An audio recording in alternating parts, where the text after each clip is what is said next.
안녕하세요. 반갑습니다. 예산간호학원의 강 교수입니다. 최근 3년간 요양보호사 자격시험이 공개되었는데요. 이번 시간에는 국시를 분석해서 필기 총정리를 하도록 하겠습니다. 동영상을 보면 중요한 내용별로 언제 출제되었는지 표시가 되어 있으니 잘 모르는 부분은 캡처해 두셨다가 암기해 주세요. 합격의 지름길을 위해서 시작해 볼까요? 준비되셨나요? 잘 들어요. 출발! 요양보호사 자격시험 출제 문제를 분석해 드리도록 하겠습니다. 필기 영역은 총 35문제 중에서 21개 이상을 맞추셔야 합격입니다. 문제 은행식으로 출제가 되고 있고 세부 교과목별로 문제 번호가 정해져 있고 출제 문항수도 정해져 있습니다. 요점 정리를 들으신 후 적중 예상 문제를 풀어보시고 어느 영역이 취약하신지 확인해 보세요.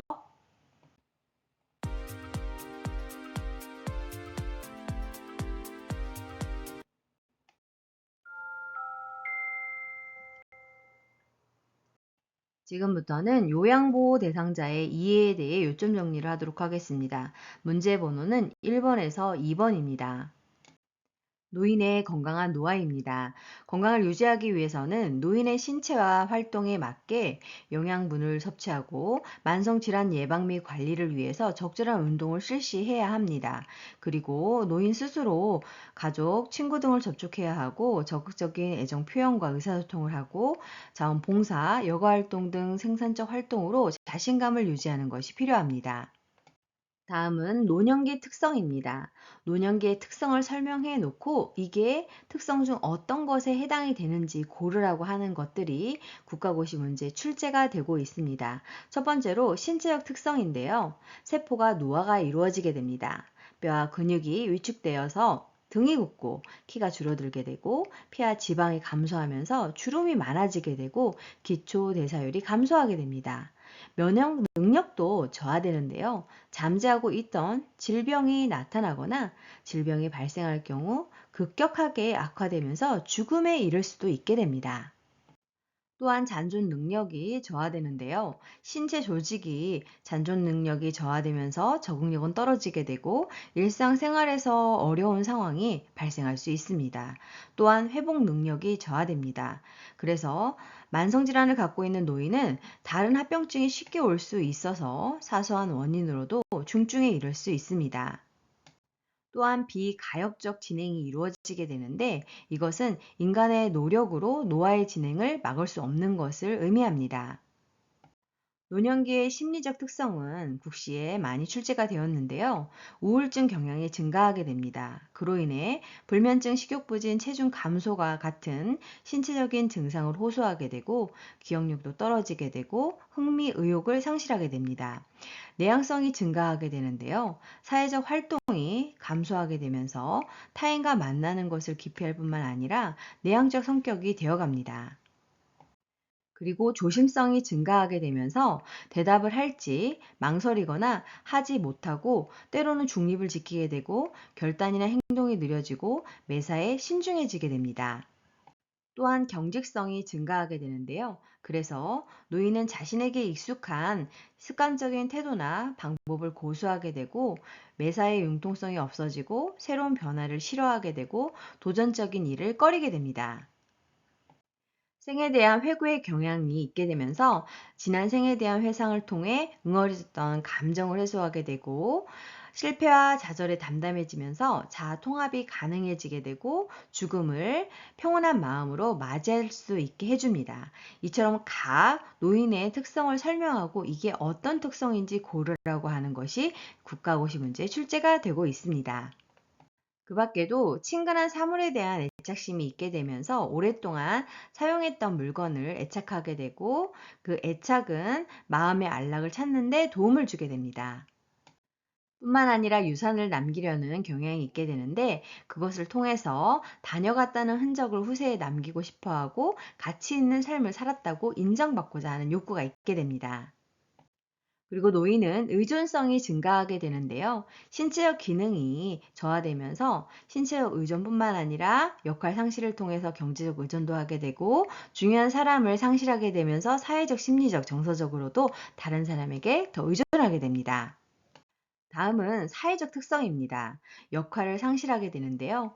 은퇴를 통해서 사회적 역할을 상실할 뿐만 아니라 가정 내에서도 가장, 어머니로서의 역할을 잃게 되면서 심리적으로 위축하게 됩니다. 또한 유대감의 상실 및 사회적 관계의 위축이 오게 되는데요. 직장을 퇴직하게 되면서 사회적 관계가 줄어들게 되고 친척이나 친구 관계도 소원해지고 유대감도 줄어들거나 없어지게 됩니다. 다음으로는 가족 관계 변화와 노인 부양에 대해서 알아보도록 하겠습니다. 노인 거주의 형태가 현대 사회에서 바뀌고 있는데요. 바로 확대 가족에서 핵가족으로 변화되고 있습니다. 핵가족이라고 하는 것은 부모, 자녀, 세대로 이루어진 세대를 말하는 것이고 전반적으로 기혼 자녀와의 동거는 줄어들고 있고 혼자 살거나 노부부만 사는 세대가 늘어나고 있는데 이러한 세대를 노인가족이라고 합니다. 다음은 부모 자녀 관계입니다. 이 부분은 설명하고 이게 어떤 것에 해당되는지 고르라고 하는 문제가 출제가 되고 있는데요. 빈둥지 증후군은 자녀가 독립하여 집을 떠난 뒤에 부모가 경험하게 되는 슬픔, 외로움과 상실감을 의미합니다. 그리고 수정 확대 가족은 결혼한 자녀가 노인 부모와 근거리에 살면서 자녀의 보살핌을 받는 가족의 형태입니다. 그럼으로써 부모와 따로 살지만 상호작용은 자주 할 수 있고 사생활을 지킬 수 있다는 장점이 있습니다. 이번에는 노인 부양 문제와 해결 방안에 대해서 알아보도록 하겠습니다. 노인 부양 해결 방안은 첫 번째로 사회와 가족의 협력이 필요한데요. 그래서 공적, 사적 부양이 모두 필요한 걸 볼 수 있습니다. 사적 부양이라고 하는 것은 노인 본인이나 가족이 보살피는 부양이고 공적 부양은 노인 복지 서비스나 장기요양 보험 서비스 등 국가나 사회가 노인의 생활을 지원하는 것을 의미합니다. 두 번째로는 세대 간의 갈등 조절이 필요한데요. 현재 젊은 세대가 부모 세대에 대한 존경과 감사로 사회적 부양에 대한 긍정적인 인식을 가질 필요가 있고, 그래서 국민연금, 노인장기요양보험 제도를 통해서 세대 간의 위험의 분산이라든가 소득 재분배가 효과가 있습니다. 그렇지만 노인의 개인적 대처도 필요한데요. 그래서 1차적으로는 노년의 삶을 스스로 책임질 수 있는 노력과 준비가 필요합니다. 그래서 경제적으로는 사회보험과 개인보험을 준비할 필요가 있고 사회적으로는 재교육 프로그램을 통해서 변화되는 삶에 대비할 필요가 있습니다.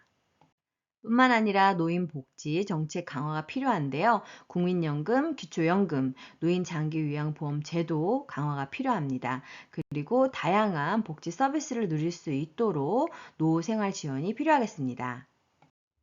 네 번째로 재가복지 시설에 대해서 알아보도록 하겠습니다. 이 부분은 지금 PPT에 보시듯이 국가고시에 다수 출제가 되었던 부분이니 중요하니 잘 알아두세요. 첫 번째로 방문 요양입니다. 방문 요양의 설치 목적은 가정에서 일상생활을 영위하면서 신체적, 정신적 장애로 어려움을 겪고 있는 노인에게 각종 편의를 제공해서 지역사회 안에서 건전하고 안정된 노후를 영위하도록 하는 서비스에 해당되겠습니다. 방문 목욕은 설치 목적이 목욕 장비를 갖추고 재가 노인, 즉 집에서 생활을 하시는 분들에게 방문을 통해서 목욕을 제공하는 서비스에 해당이 되겠습니다.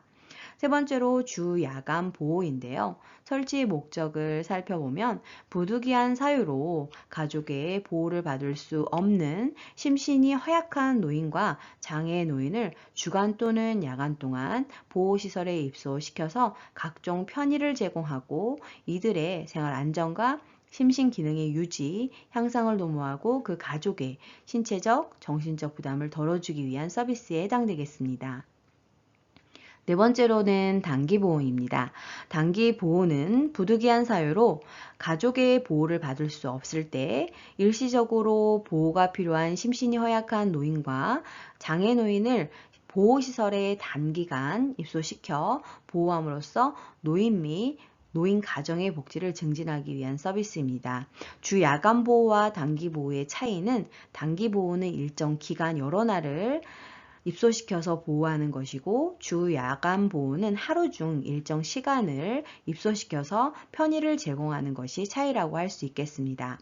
그 밖의 서비스를 살펴보면 재가노인에게 제공하는 서비스로서 보건복지부령으로 정하는 서비스로 방문간호는 노인장기요양보험법의 장기요양 서비스이고 노인복지 서비스는 아닙니다.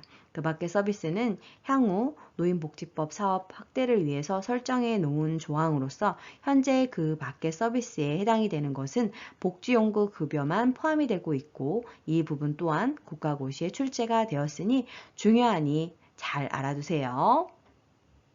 지금부터는 요양보호 관련 제도 및 서비스에 대해서 요점 정리를 하도록 하겠습니다. 문제 번호는 3번에서 5번입니다.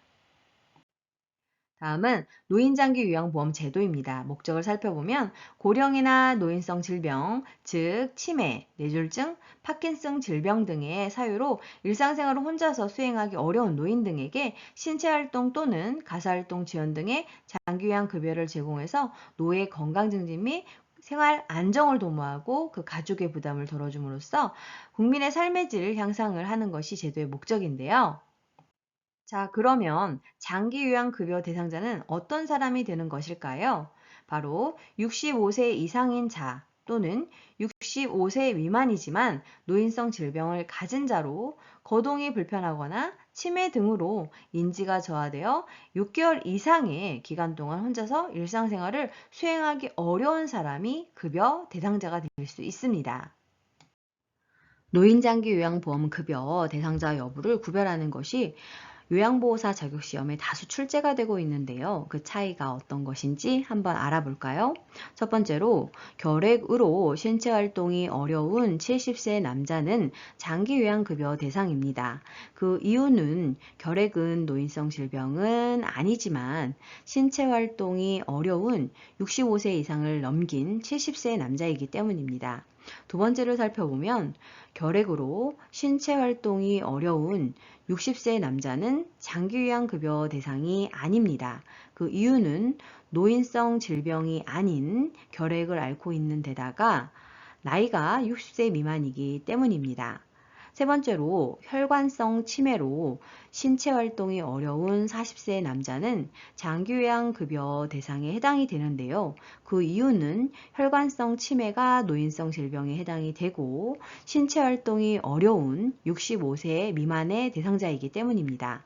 네 번째로 병원 입원 중인 노인은 급여 대상자에서 제외가 됩니다. 그 이유는 일상생활에 어려움이 있다라는 부분이 없기 때문에 제외가 되겠습니다. 이 부분 중요하니 잘 알아두세요. 자, 그러면 장기요양 인정신청 판정 절차는 어떻게 되는 것일까요? 인정신청은 65세 이상 노인 또는 65세 미만 노인성 질환 대상자가 공단에 의사 또는 한의사가 발급하는 소견서를 첨부하여 장기요양 인정신청서를 제출하면 됩니다. 그리고 본인 또는 가족이나 친족, 그리고 이에 관계인 사회복지전담 공무원, 시장군수구청장이 지정하는 자가 신청할 수 있습니다. 인정 신청이 이루어지게 되면 방문조사가 이루어지는데요. 방문조사는 소정의 교육을 이수한 공단 직원인 사회복지사, 간호사 등이 신청인의 거주지를 방문하여 심신 상태를 나타내는 장기요양 인정 조사 항목에 따라 조사를 하게 됩니다. 조사 결과에 따라서 등급 판정을 하게 되는데 이 부분이 국가시험에 출제가 많이 되었습니다. 공단은 장기 요양 인정 조사표에 따라서 작성된 조사 결과를 토대로 컴퓨터 판정 프로그램을 통해서 장기 요양 등급 1차 판정을 하게 됩니다. 그리고 공단은 조사 결과서, 의사소견서 등을 등급판정위원회에 제출을 하게 되는 것이죠. 그러면 등급판정위원회는 대통령령이 정하는 등급판정 기준에 따라서 1차 판정 결과를 심의해서 장기요양 인정 여부 및 장기요양 등급 최종 판정을 하게 되는 것입니다. 최종 판정을 하는 것이 등급판정위원회입니다. 판정 결과가 나오게 되면 통보를 해야 되는데요. 공단에서는 장기요양 등급, 장기요양급여의 종류 및 내용이 담긴 장기요양 인정서와 적절한 서비스의 내용, 횟수, 비용 등을 담은 개인별 장기요양 이용 계획서를 수급자나 보호자에게 제공한 후 서비스 이용에 대한 교육을 해야 합니다. 장기요양 인정 유효기간의 최소 기간은 2년 이상입니다. 자, 그러면 표 1-9 재가급여의 종류에 대해서 알아볼까요? 이 부분은 국가고시에 33회, 37회, 38회, 39회, 40회에 출제가 되었습니다. 중요하니 잘 알아두세요. 첫 번째로 방문 요양은 장기 요양 요원이 수급자의 가정 등을 방문해서 신체 활동 및 가사 활동 등을 지원하는 것입니다. 방문 목욕은 장기 요양 요원이 목욕 설비를 갖춘 장비를 이용해서 수급자의 가정 등을 방문하여 목욕을 제공하는 것입니다. 방문 간호는 장기 요양 요원인 간호사 등이 의사, 한의사 또는 치과 의사의 지시서에 따라서 수급자의 가정 등을 방문해서 간호, 진료의 보조, 요양에 관한 상담 또는 구강위생 등을 제공하게 되는 것입니다. 주야간 보호는 수급자를 하루 중 일정한 시간 동안 장기요양 기간에 보호해서 신체활동 지원 및 심신기능의 유지, 향상을 위한 교육훈련 등을 제공하는 것입니다. 그래서 하루 중 일정한 시간을 보호하는 것을 의미합니다. 단기 보호는 수급자를 보건복지부령으로 정하는 범위 안에서 일정 기간 동안 장기요양 기간에 보호해서 신체활동 지원 및 심신기능의 유지 향상을 위한 교육훈련 등을 제공하는 것을 의미합니다. 기타 재가급여에는 수급자의 일상생활, 신체활동 지원 및 인지기능의 유지, 향상에 필요한 용구를 제공하거나 가정을 방문하여 재활에 관한 지원 등을 제공하는 장기요양급여로서 대통령령으로 정하는 것을 의미합니다. 다음으로는 시설급여에 대해서 알아보도록 하겠는데요. 시설급여는 가정에서 생활하지 않고 노인요양시설, 노인요양공동생활가정 등에 입소해서 신체활동 지원 및 심신기능의 유지 향상을 위한 서비스를 제공받는 것을 의미합니다.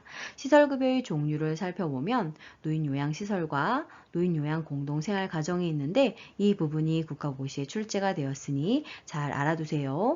노인요양시설은 치매, 중풍 등 노인성 질환 등으로 심신에 상당한 장애가 발생을 해서 도움이 필요한 노인을 입소시켜서 급식, 요양과 그 밖에 일상생활에 필요한 편의를 제공하는 시설입니다. 노인요양 공동생활가정은 치매, 중풍 등 노인성 질환 등으로 심신에 상당한 장애가 발생해서 도움이 필요한 노인에게 차이는 가정과 같은 주거 여건과 급식, 요양, 그 밖의 일상생활에 필요한 편의를 제공한다는 점에서 노인요양시설과 노인요양 공동생활가정의 차이가 있겠습니다. 다음은 특별현금급여인데요. 이처럼 제가 급여와 시설급여를 받을 수 없을 때 지급하는 것으로 가족요양비가 있습니다. 가족요양비는 도서 벽지 등 장기요양 기관이 현저히 부족한 지역에 가족 등으로부터 방문 요양에 상당한 장기요양 급여를 받는 경우에 지급되는 현금급여를 말하는 것입니다. 자, 그러면 장기 요양 기관의 비용 청구 및 지급은 어떻게 해야 하는 것일까요? 장기 요양 기관은 수급자에게 재가급여 또는 시설급여를 제공한 경우 공단에 장기 요양급여 비용을 청구해야 합니다. 그러면 공단은 장기 요양 기관으로부터 재가급여 비용 또는 시설급여 비용을 청구받은 경우에 이를 심사해서 장기 요양에 사용된 공단 부담금을 당월, 즉 매월 장기요양기관에 지급을 해야 합니다. 노인장기 요양보험제도가 운영되기 위해서는 재원 조달이 필요한데요. 보험료, 국가 지원, 본인 일부 부담으로 구성이 됩니다. 보험료를 살펴보면 건강보험료를 내는 사람은 장기요양보험료를 내야 하고 장기요양보험료는 건강보험료액에 장기요양보험료율을 곱해서 산정을 하게 되는 것입니다. 그리고 공단은 장기요양보험료와 건강보험료를 통합징수, 그러니까 한꺼번에 받게 되는데요. 징수 후에는 장기요양보험료와 건강보험료를 각각 독립회계로 관리하게 됩니다. 받을 때는 한 번에 받지만 나눠서 따로따로 관리하는 것입니다. 국가 지원은 보험료 예상 수입액의 20%를 국고에서 부담하게 되고 국가와 지방자치단체는 의료급여 수급권자의 장기요양급여 비용, 의사소견서 발급 비용, 방문간호 지시서 발급 비용 중 공단이 부담하여야 할 비용 및 관리 운영비의 전액을 부담하게 됩니다. 자, 그러면 본인 일부 부담금은 얼마나 될까요? 이 부분이 자주 출제가 되었습니다. 급여 대상자가 시설급여를 이용하면 20%를, 재가급여를 이용하면 15%를 본인 부담을 해야 하고 저소득층, 의료급여 수급권자 등은 법정 본인 부담금의 40에서 60%를 경감하여 주게 되어 있습니다. 그리고 국민기초생활수급권자는 본인 부담금이 없습니다. 단, 비급여 항목은 전액을 본인이 부담해야 합니다.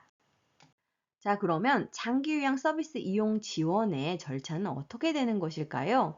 밑에 표에서 보시는 바와 같이 서비스 신청 접수 및 방문 상담을 하고 서비스 제공 계획 수립을 한 다음 서비스 이용 계약 체결, 그리고 서비스를 제공하고 그 이후에 모니터링을 실시하며 서비스 종료 혹은 계속할 것인지를 결정하게 되는 것입니다. 지금부터는 요양보호 업무의 목적 및 기능에 대해서 요점 정리를 하도록 하겠습니다. 문제 번호는 6번에서 7번입니다. 두 번째로 요양보호 업무의 유형과 내용에 대해서 알아보도록 하겠습니다. 요양보호사의 업무는 노인 장기요양보험 표준 서비스에서 제시하는 유형과 일치하게 되는데요. 표준 서비스 분류별 내용을 고르라고 하는 문제가 국가고시에 다수 출제가 되고 있습니다. 그렇기 때문에 우리 응시생 분들께서는 꼭 암기를 해주셔야 합니다. 자, 그러면 하나하나 자세히 알아볼까요? 신체활동 지원 서비스에는 세면 도움, 구강 관리가 해당되고 머리 감기기, 몸단장, 옷 갈아입히기, 목욕 도움이 해당됩니다. 그리고 식사 도움, 체위 변경, 이동 도움, 신체 기능의 유지 증진, 화장실 이용 돕기가 신체 활동 지원 서비스에 해당되겠습니다. 일상생활 지원 서비스에는 취사, 청소 및 주변 정돈, 세탁 등이 해당됩니다. 개인활동 지원 서비스는 국가고시에 출제가 많이 되었습니다. 외출 시 동행은 은행, 관공서, 병원 등의 방문 또는 산책 시 부축 및 동행하는 것을 말하고 일상 업무 대행은 물품 구매, 약타기, 은행, 관공서 이용 등의 대행 업무를 하는 것을 말합니다. 이번에는 요양보호 서비스 제공 원칙에 대해서 알아보도록 하겠습니다. 이 부분은 국가시험에 정말 출제가 많이 되는 부분인데요. 중요하니 잘 알아두세요. 첫 번째로 대상자 개인의 삶을 존중해줘야 하고 본인 및 가족들로부터 대상자의 성격, 습관, 선호하는 서비스 등을 서비스 제공 개시 전에 반드시 확인해서 특별히 싫어하는 행동은 하지 않아야 합니다. 그리고 대상자가 가능한 한 자립할 수 있도록 대상자의 능력을 최대한 활용하면서 서비스를 제공해야 합니다. 세 번째는 서비스를 제공하기 전에 대상자에게 충분히 설명한 후 대상자가 동의하면 서비스를 제공해야 합니다. 다만 대상자가 치매 등으로 인지 능력이 없는 경우에는 보호자에게 동의를 구하시면 되겠습니다. 네 번째는 대상자의 개인정보 및 서비스 제공 중 알게 된 비밀을 누설하여서는 안 되며 대상자의 사생활을 보호하고 자유로운 의사 표현을 보장해야 하겠습니다. 다섯 번째는 대상자의 상태를 관찰하면서 서비스를 제공을 해야 하고 대상자의 상태와 관계없이 기계적으로 서비스를 제공하거나 서비스를 제공받도록 강요하지 말아야 하겠습니다. 여섯 번째로 요양보호사의 모든 서비스는 대상자에게만 제공을 해야 합니다. 서비스의 내용으로는 신체활동 지원, 일상생활 지원, 개인활동 지원, 정서 지원, 방문 목욕 등이 해당됩니다. 일곱 번째는 대상자의 상태 변화 등으로 계획된 서비스 외에 서비스를 추가, 변경하거나 의료적 진단 등이 필요하다고 판단되는 경우에는 시설장 또는 관리 책임자에게 신속하게 보고를 해야 합니다. 7번 문항은 정말 중요하니 잘 알아두셔야 합니다. 여덟 번째로 대상자나 대상자의 가족과 의견이 상충될 시에는 불필요한 마찰은 피하고 시설장 또는 관리 책임자에게 보고하시면 되겠습니다. 아홉 번째로 서비스 제공 중 예기치 못한 사고가 발생할 수 있는데요. 그러한 경우에는 소속된 시설장, 간호사 등에게 신속하게 보고를 해야 합니다. 그 예로 부축하여 동행을 하다가 넘어져 부상을 입거나 목욕물의 온도 조절 실패로 화상을 입는 경우에 해당되겠습니다. 열 번째로 흡인, 비위관 삽입, 관장, 도뇨, 욕창 관리, 투약 등을 포함한 모든 의료 행위는 하지 않습니다.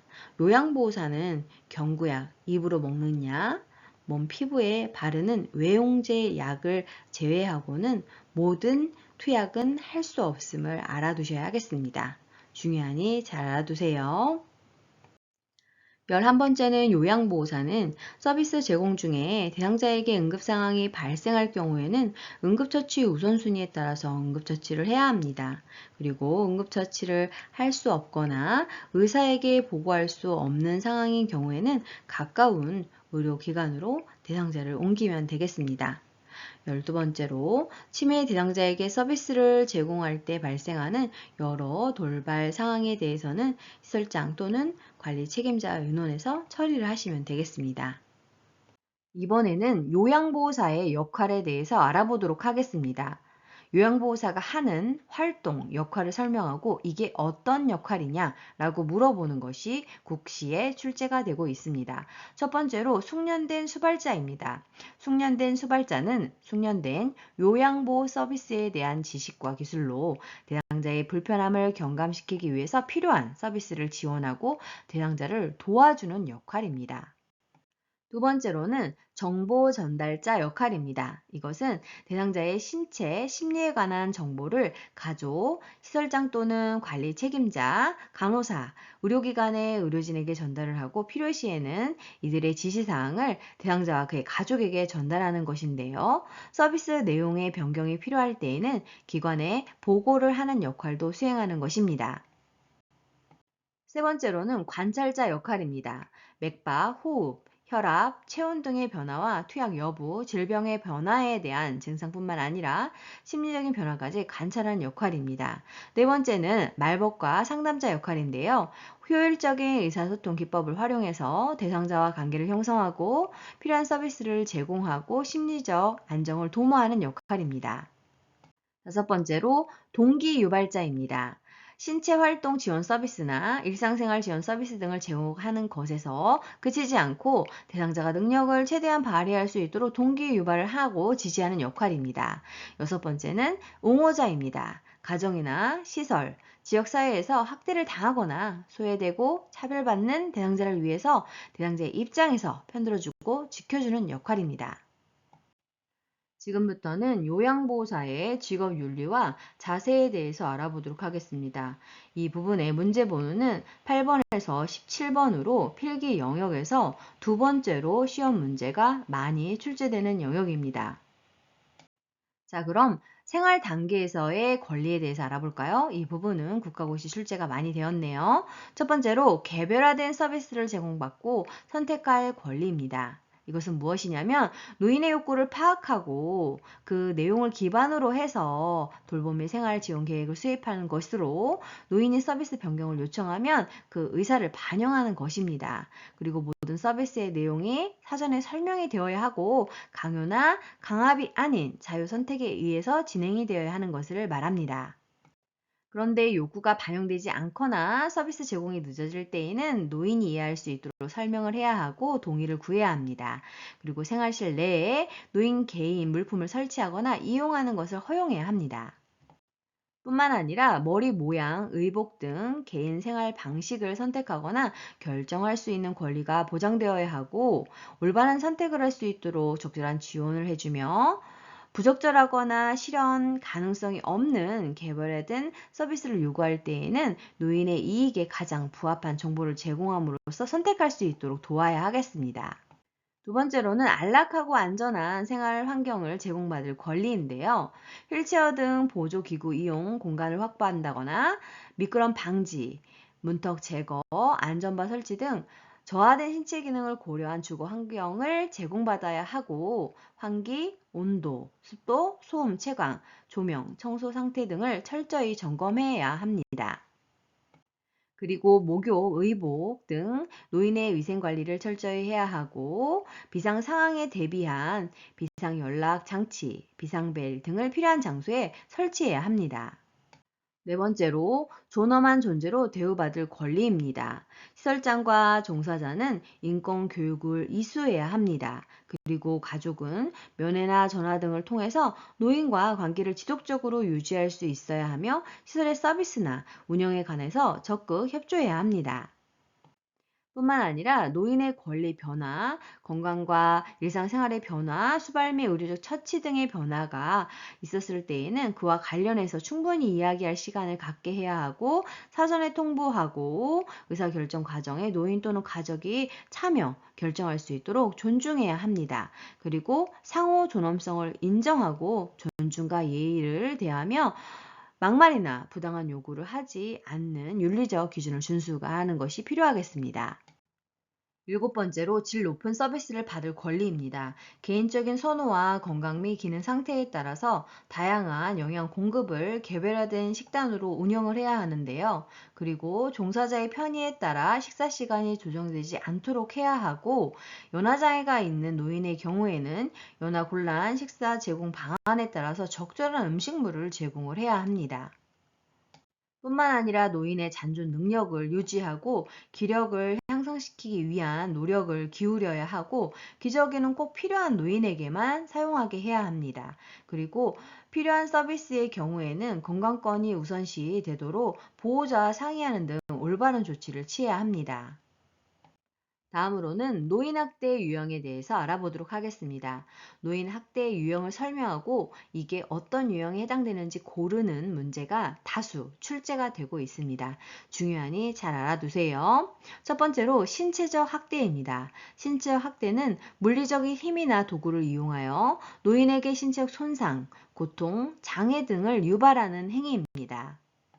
그래서 신체 학대의 세부 내용을 살펴보면 노인을 폭행한다든가 제한된 공간에 가두고 노인의 거주지 출입을 통제한다든가 신체를 강제로 억압하고 신체적 해를 가져올 위험성이 큰 행위로 협박하거나 위협하는 것 등이 해당됩니다. 그 밖에도 노인의 신체적 생존을 위협할 수 있는 행위로 가스 난방, 전기 수도, 그리고 식사 음료를 보관하는 물품, 그리고 치료에 필요한 약물을 단절시키는 것 등이 해당됩니다. 그 밖에도 약물을 사용해서 노인의 신체를 통제하거나 저해하는 행위, 노인이 원하지 않거나 수행하기 어려운 노동을 하게 하는 것 등에 해당됩니다. 다음은 정서적 학대입니다. 비난, 모욕, 위협, 협박 등 언어 및 비언어적 행위를 통해서 노인에게 정서적으로 고통을 주는 것으로 세부 사항을 살펴보면 노인과의 접촉을 기피한다든가 노인의 사회관계 유지를 방해한다든가 그래서 즉 친구나 친지들을 만나거나 연락하는 것을 방해하는 것 등에 해당됩니다. 그 밖에도 시설로 보낸다 또는 집에서 나가라 이런 협박을 하는 것 등이 해당되며 노인과 관련된 결정 사항의 의사결정 과정에서 소외시키는 것으로 지방 경조사에 참여시키지 않는 것 등에 해당됩니다. 다음은 성적 학대입니다. 성적 학대는 성적 수치심 유발 행위, 성희롱, 성추행 등 노인의 의사에 반해서 강제적으로 행하는 모든 성적 행위를 말하게 되는데요. 세부 사항을 살펴보면 노인에게 성폭력을 행한다거나 노인에게 성적 수치심을 주는 표현이나 행동을 하는 것을 의미합니다. 다음은 경제적 학대입니다. 경제적 학대는 노인의 자산을 당사자의 동의 없이 사용하거나 부당하게 착취하여 이용하는 행위 및 노동에 대해 합당한 보상을 하지 않는 행위를 의미합니다. 세부적 사항을 살펴보면 노인의 소득 및 재산, 임금을 가로채거나 임의로 사용하는 사용하는 것입니다. 그 밖에도 노인의 재산에 관한 법률적 권리를 침해하는 행위를 한다든가 노인의 재산 사용 또는 관리에 대한 결정을 통제하는 것입니다. 다음은 방임에 대해서 알아보겠습니다. 방임은 부양 의무자로서의 책임이나 의무를 의도적 혹은 비의도적으로 거부하거나 불이행하거나 포기하여 노인에게 의식주 및 의료를 적절하게 제공하지 않는 것으로 거동이 불편한 노인의 의식주 등 일상생활 관련 보호를 제공하지 않는 것입니다. 그리고 경제적 능력이 없는 노인의 생존을 위한 경제적인 보호를 제공하지 않는다거나 의료 관련 욕구가 있는 노인에게 의료적 보호를 제공하지 않는 것이 방임에 해당되겠습니다. 노인학대 유형에는 자기 방임도 있는데요. 이것은 노인 스스로가 의식주 제공 및 의료 처치 등의 최소한의 자기 보호 관련 행위를 의도적으로 포기하거나 비의도적으로 관리하지 않아서 심신이 위험한 상황 또는 사망에 이르게 되는 경우를 말합니다. 다음은 유기입니다. 스스로 독립할 수 없는 노인을 격리하거나 방치하는 행위로 낯선 장소에 버린다거나 배회하는 상태에서 발견된 노인에 대해서 부양 의무자가 부양 의무 이행을 거부하는 것입니다. 자, 그럼 노인학대 예방을 위한 법적, 제도적 장치는 어떤 것들이 있을까요? 그 근거를 살펴보면 누구든지 노인학대를 알게 된 때에는 노인보호 전문기관 또는 수사기관에 신고를 해야 합니다. 요양보호사가 직무상 노인학대를 알게 된 때에는 즉시 노인보호 전문기관 또는 수사기관에 신고할 것을 의무화하고 있고 신고하지 않으면 500만 원 이하의 과태료를 물게 됩니다. 표 1-26의 노인학대 예방을 위한 유관기관에 대해서 알아보도록 하겠습니다. 이 부분은 38회, 39, 40회 국가고시에 출제가 되었는데요. 보건복지부에서는 노인보호 업무와 관련된 법, 제도적 정책을 정립하고 노인복지시설에 대한 행정, 재정적 지원을 담당하게 됩니다. 시도는 시설의 확인, 업무 지도 및 감독을 하게 되고 노인복지법 제39조 5 제2항에 따라 보호조치를 의뢰받은 학대 피해 노인에 대한 확인, 행정적인 조치 등을 담당하게 됩니다. 시군구는 학대 피해 노인 및 보호자 또는 학대 행위자의 신분 조회 요청 등에 대한 협조, 필요시 관계 공무원 또는 노인복지 상담원으로 하여금 노인복지시설과 노인 또는 관계인에 대한 조사, 노인 인권 보호 및 학대 예방 관련 위원회 설치 운영 등을 담당하게 됩니다.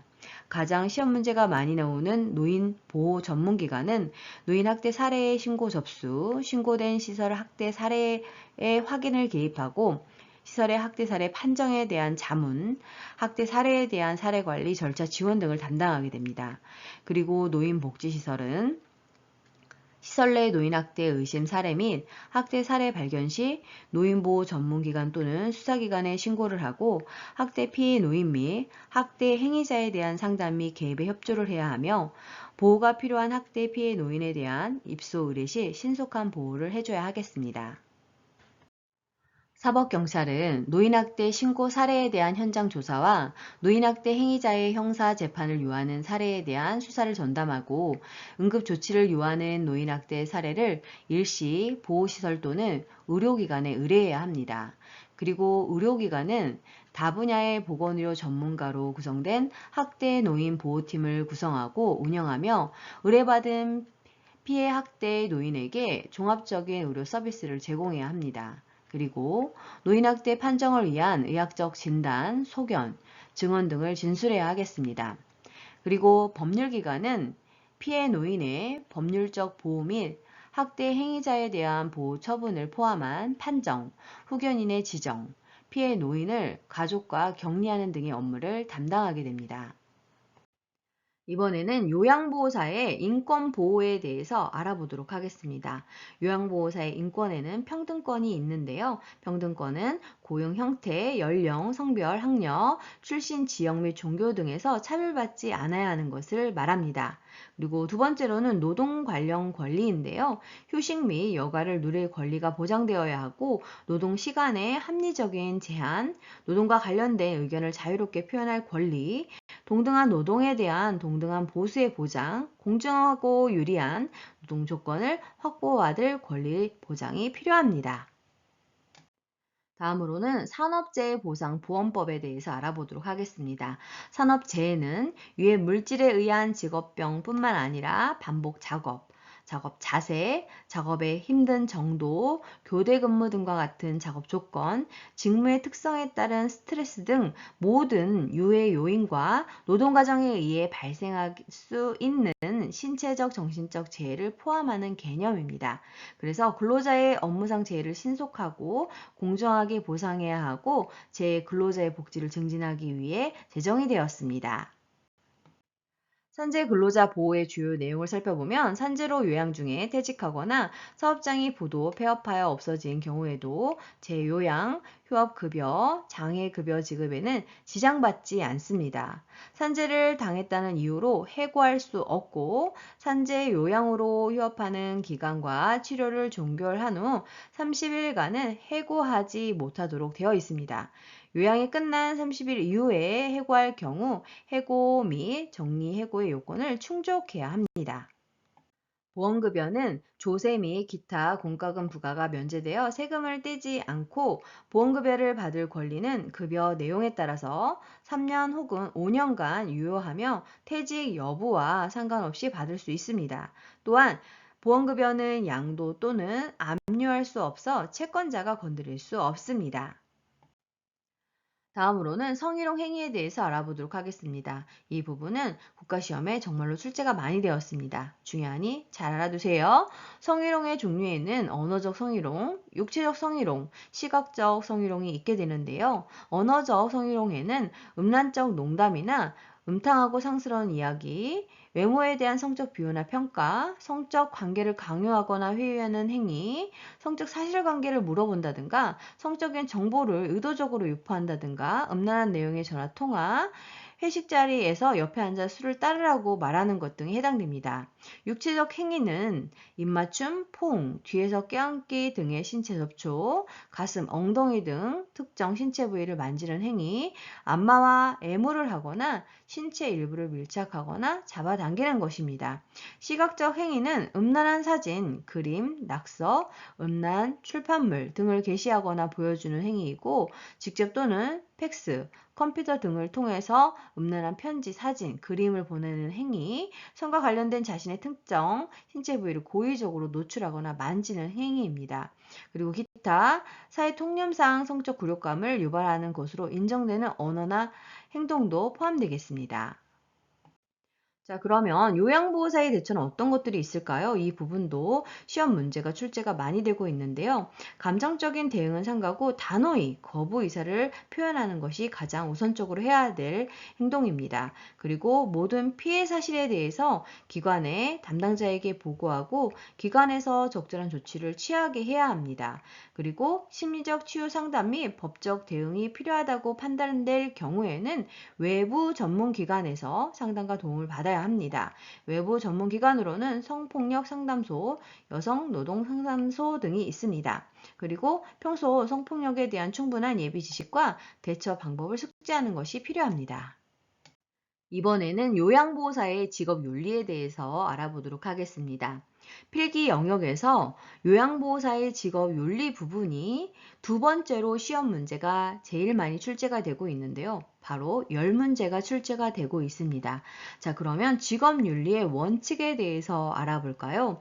요양보호사는 인종, 연령, 성별, 성격, 종교, 경제적 지위, 정치적 신념, 신체, 정신적 장애, 기타 개인적 선호 등을 이유로 대상자를 차별 대우하지 않아야 합니다. 그리고 인도주의 정신 및 봉사 정신을 바탕으로 대상자의 인권을 옹호하고 대상자의 자기결정을 최대한 존중해야 합니다. 그리고 지시에 따라 업무와 보조를 성실히 수행하고 업무의 경과와 결과를 시설장 및 관리 책임자에게 보고해야 합니다.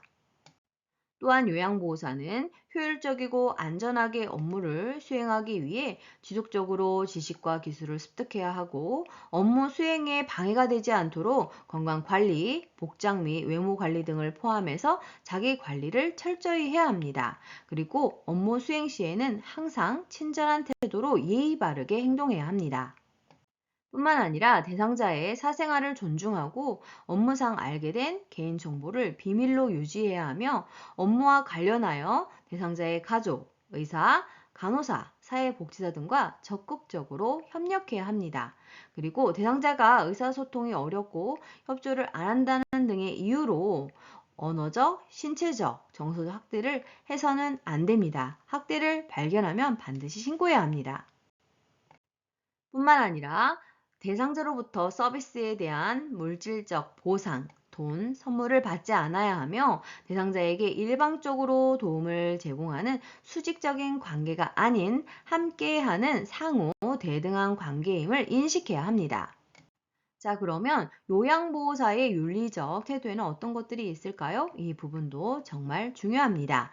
요양보호사는 신체적, 정신적으로 허약하고 도움이 필요한 대상자를 하나의 인격체로 존중을 해야 하는데요. 그래서 대상자의 권리를 이해하고 서비스 제공 시에는 대상자의 권리를 지키고 증진하려고 노력해야 합니다.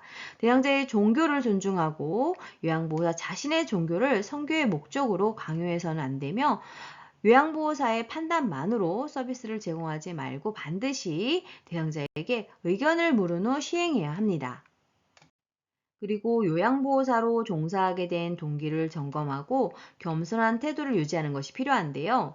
요양보호사의 업무는 대상자의 배설 요양에서부터 건강 관찰까지 다양한 업무를 수행하기 때문에 쉽게 지치고 힘들 수 있습니다. 그렇지만 항상 초심을 잊지 않고 요양보호사 자신을 점검할 필요가 있습니다.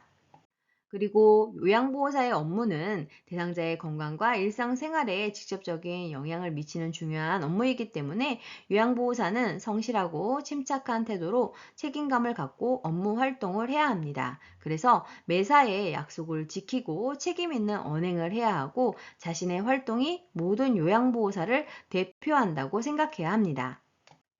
뿐만 아니라 요양보호사는 요양보호 업무와 관련된 모든 직업인과 상호 협력하는 태도와 조화를 이루려는 자세를 가져야 합니다.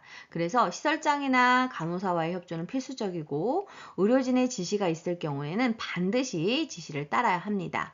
그리고 요양보호사는 시설 직원, 동료 요양보호사, 대상자의 가족과 협조하고 조화를 이루려는 자세를 가져야 합니다.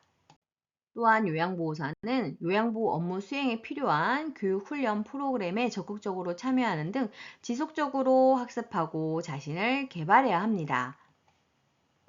그리고 요양보호사는 대상자에게 호감을 주고 상호 신뢰감을 형성하기 위해서 친절하고 예의 바른 태도, 바른 몸가짐과 언어, 생활을 하려고 노력을 해야 하고, 그래서 대상자와 약속한 내용, 방문 시간 등을 반드시 지키며 사정이 있어 늦거나 방문일을 변경해야 할 경우에는 반드시 사전에 연락해서 양해를 구해야 합니다. 자, 그러면 요양보호사가 대상자를 방문했는데 대상자가 없으면 어떻게 해야 할까요? 이 부분이 시험 문제로 출제가 되고 있는데요. 방에 들어가지 말고 다음 방문일을 적어 메모를 남겨둬야 합니다. 그리고 대상자 앞에서는 필요하거나 나태한 모습을 보이지 않아야 하고 대상자에게 유아어, 명령어, 반말 등을 사용하지 않아야 합니다. 대상자와 자신의 시선을 맞추고 내려다보지 않아야 하며 신체 접촉 등은 상황에 맞게 하고 너무 과장되지 않게 해야 합니다. 대상자와 개인적으로 별도의 서비스 계약을 하거나 타 기관에 의뢰하여서는 안 됩니다. 자, 그러면 요양보호사가 하지 않아야 하는 행위는 어떤 것들이 있을까요? 대상자, 가족, 타 직원에 대한 언어적, 신체적 폭력을 하지 않아야 합니다. 많은 업무를 비효율적으로 수행한다든가 무능력하고 태만하지 않아야 합니다. 그리고 대상자, 가족, 다른 직원의 재산을 고의적으로 파괴하거나 훔치는 행위를 하지 않아야 하며 감독자에 대한 불복종이나 반항, 비도덕적이고 정직하지 못한 행위는 금해야 합니다. 그 밖에도 알코올, 약물 혹은 마약을 복용하고 근무하는 행위, 대상자나 가족에게 돈을 빌리거나 뇌물 혹은 팁을 받는 행위, 감독자에게 알리지 않고 근무지를 비우는 행위, 금연 구역에서 담배를 피우는 행위, 물건을 팔거나 공용 물품을 가져가는 행위, 복지 용구를 직접 판매 또는 대여하거나 이를 알선하는 행위가 금해야 되는 행위입니다. 그리고 장기요양 서비스 제공에 따른 본인 부담금을 할인하거나 추가로 부담하게 하는 행위, 대상자의 기록 또는 직무 기록을 고의로 위조 변조하여 기록하는 행위, 대상자를 존중하지 않고 대상자가 존엄을 지키고자 하는 권리를 침해하는 행위를 하지 않아야 합니다.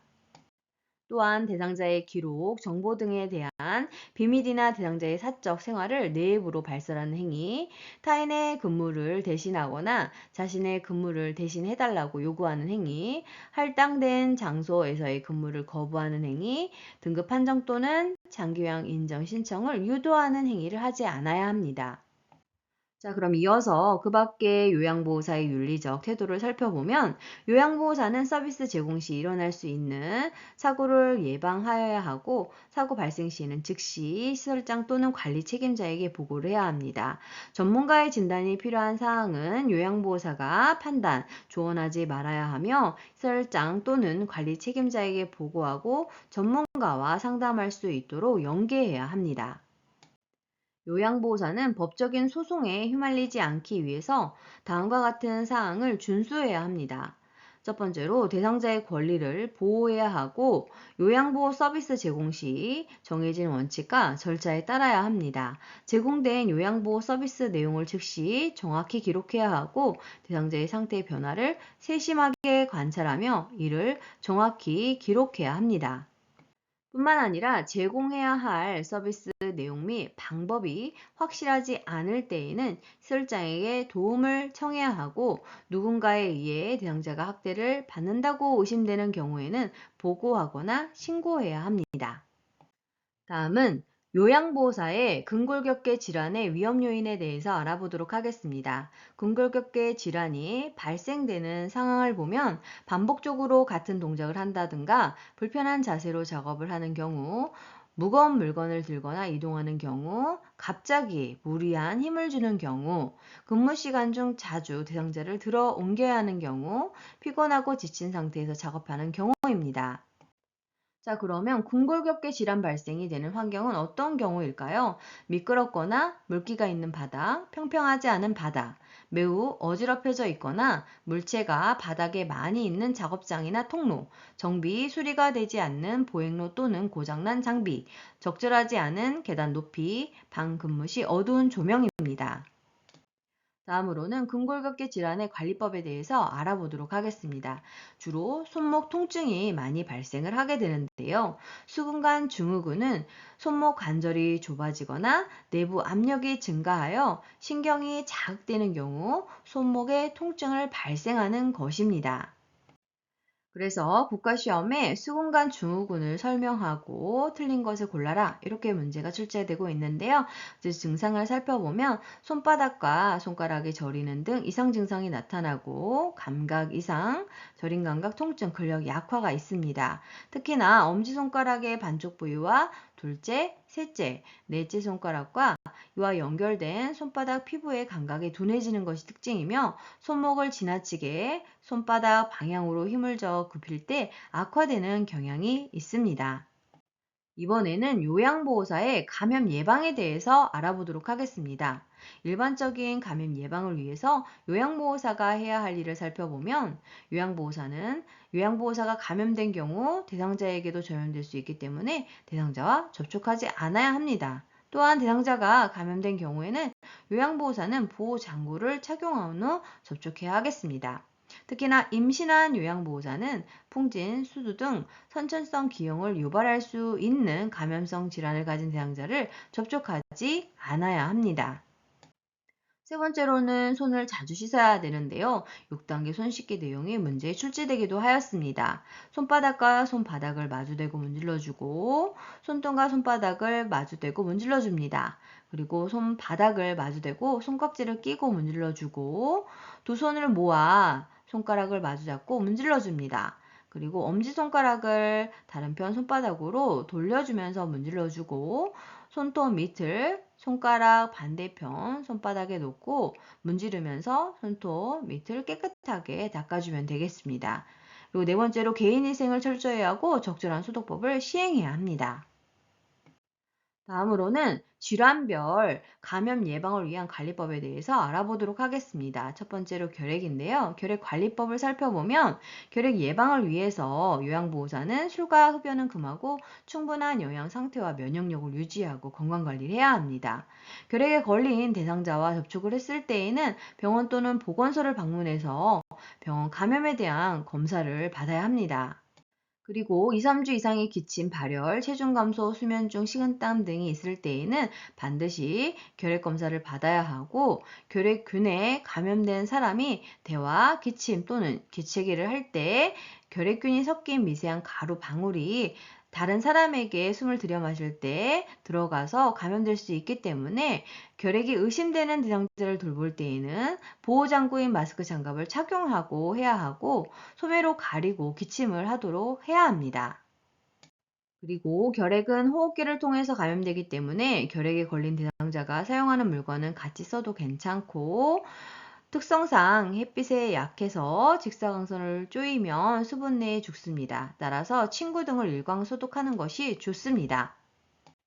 다음은 노로바이러스 장염에 대해서 알아보겠습니다. 발병 요인은 오염된 음식물을 섭취했을 때 주로 익히지 않은 굴 등 해산물을 섭취했을 때 문제가 되며 오염된 물로 세척된 과일 및 채소, 불충분하게 조리된 고기, 염소 소독되지 않은 물, 구토물에 의한 감염 등입니다.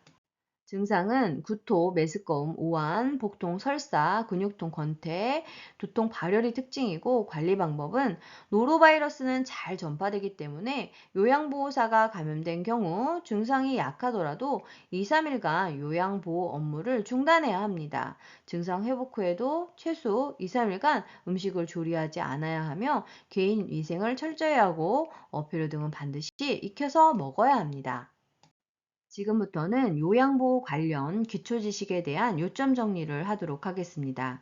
문제 번호는 18번에서 31번까지로 필기 영역에서 제일 많이 출제되는 14문제가 출제되는 영역입니다. 첫 번째로 노인성 질환의 특성에 대해서 알아보도록 하겠습니다. 요양보호 관련 기초 지식에서 이 부분이 출제가 많이 되고 있는데요. 첫 번째로 노인성 질환은 단독으로 발생하는 경우가 드물고 하나의 질병에 걸리면 다른 질병을 동반하기 쉽습니다. 증상이 거의 없거나 애매해서 정상적인 노화 과정과 구분하기가 어렵습니다.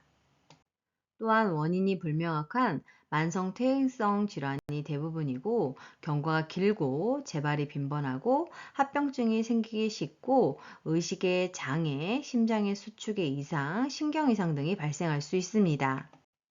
젊은 사람보다 약물에 더욱 민감하게 반응을 하기 때문에 약 사용에 신중을 기해야 되며 신장의 소변 농축 능력과 배설 능력이 저하되어서 신체 내에 오래 약물이 남아 중독 상태에 빠질 수 있습니다. 또한 질환에 민감하기 때문에 젊은 사람의 검사 기준을 적용할 수 없는 질환이 많아서 초기 진단이 매우 어렵습니다. 그리고 가벼운 질환에도 의식 장애를 일으키기 쉬워서 뇌졸중뿐만 아니라 가벼운 폐렴과 설사 등에도 의식 장애가 발생할 수 있고 혈액순환 저하로 욕창이 잘 발생할 수 있으며 관절이 쉽게 뻣뻣해지면서 관절의 구축과 욕창 예방에 세심한 배려가 필요합니다. 그리고 일상생활 수행 능력이 저하되면서 의존 상태가 지속되는 경우가 많고, 그래서 자신의 일상생활은 가급적 스스로 할 수 있게 하는 것이 필요합니다. 뿐만 아니라 신체적 측면, 그리고 심리적, 사회적, 경제적, 영적 측면이 모두 질환과 연결되어 있기 때문에 다양한 분야의 총체적 접근이 필요합니다. 이번에는 소화기계의 노화에 따른 특성에 대해서 알아보도록 하겠습니다. 계통별 노화에 따른 특성은 국가시험에 자주 출제가 되고 있습니다. 중요하니 잘 알아두세요. 맛을 느끼는 세포가 줄어들고 후각 기능이 떨어지면서 미각이 둔화되는데 그래서 짠맛과 단맛에 둔감해지고 쓴맛은 잘 느끼게 됩니다. 충치, 치아의 탈락, 잘 맞지 않는 의치로 인한 불편감 등으로 음식을 씹기 어려워지게 됩니다. 타액 분비가 저하되면서 구강 건조증이 증가하게 되고 위액 분비 저하 및 위액의 산도 저하로 소화 능력이 저하되면서 식후 포만감이 증가하게 됩니다. 씹는 것이 어려워서 영양 상태가 악화될 수 있고 섬유식이 섭취 부족으로 인한 변비가 발생하기 쉽습니다. 뿐만 아니라 소화 능력의 저하로 가스가 차고 변비설사 구토가 발생하기 쉽고 췌장에서 소화 효소 생산이 감소하면서 지방의 흡수력이 저하될 수 있습니다. 그리고 췌장에서 호르몬 분비가 감소하게 되면서 당 내성이 떨어지게 되는데요. 당내성이라고 하는 것은 세포가 혈액으로부터 포도당을 흡수하는 능력으로 당뇨병에 걸리게 되면 이렇게 혈액으로부터 세포가 포도당을 흡수하는 능력이 떨어져서 당 수치가 올라가게 됩니다. 그리고 직장벽의 탄력성이 감소하고 항문 관략근의 긴장도가 떨어져 변실금이 발생할 수 있고 간 기능이 떨어져서 약물의 대사와 제거 능력이 저하됩니다. 이번에는 호흡기계의 노화에 따른 특성에 대해서 알아보도록 하겠습니다. 이 부분도 국가시험에 출제가 많이 되었습니다. 첫 번째로 신체 조직 내의 수분 함유량의 감소로 코 속의 점막이 건조하게 되면서 공기를 효과적으로 흡입하지 못하게 되고 폐포의 탄력성이 저하되고 폐순환량의 감소로 폐활량이 줄어들어서 쉽게 숨이 찹니다. 호흡 근육의 위축과 근력의 약화로 호흡 증가 시 쉽게 필요해지게 됩니다. 또한 기침 반사와 손목 운동 저하로 미세 물질을 걸러내지 못하게 됩니다. 그리고 기관지 내에 분비물이 증가하게 되면서 호흡기 감염이 쉽게 발생할 수 있습니다. 관련 요인을 살펴보면 감기나 비염 등과 같은 염증, 흥분이나 스트레스, 옷가루, 진먼지 진드기, 고양이 털 배설물 곰팡이, 대기오염 황사, 담배 연기, 갑작스러운 온도와 습도 차이, 노화에 따른 폐기능 감소 등으로 발생할 수 있습니다.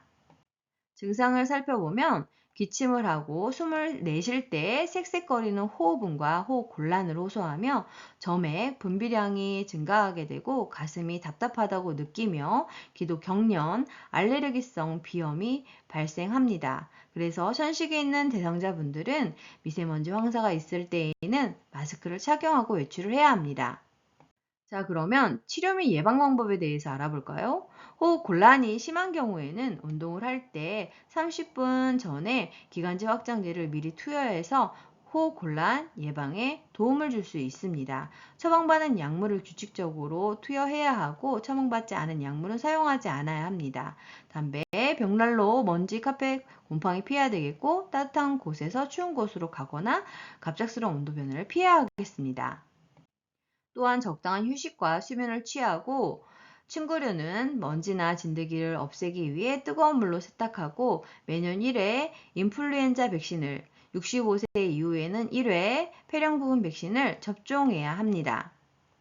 증상을 살펴보면 초기에는 대부분 무증상이다가 흉부 방사선 촬영 엑스레이에서 우연히 발견되는 경우가 많고 특징은 2주 이상의 기침과 흉통이 발생을 하게 되고 오후에 고열이 있다가 늦은 밤에는 식은땀과 함께 열이 내리는 증상이 반복되는 것이 특징입니다.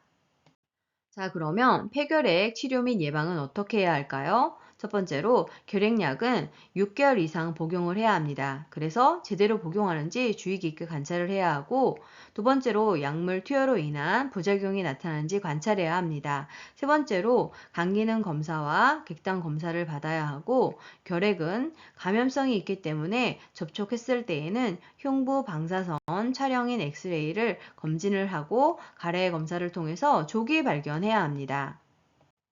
다음으로는 결핵 감염 예방을 위한 기침 예절에 대해서 알아보도록 하겠습니다. 기침이나 재채기를 할 때에는 코, 입을 휴지나 손수건으로 가리고 없을 경우에는 소매로 가려야 합니다. 사용한 휴지는 즉시 휴지통에 버리고 흐르는 물에 비누와 소독제로 손을 씻어줘야 합니다. 호흡기 감염 증상이 있는 사람은 가급적 마스크를 착용해야 하고 일회용 마스크는 젖으면 필터링 능력이 떨어지기 때문에 바로 교환하고 재활용하지 않아야 합니다.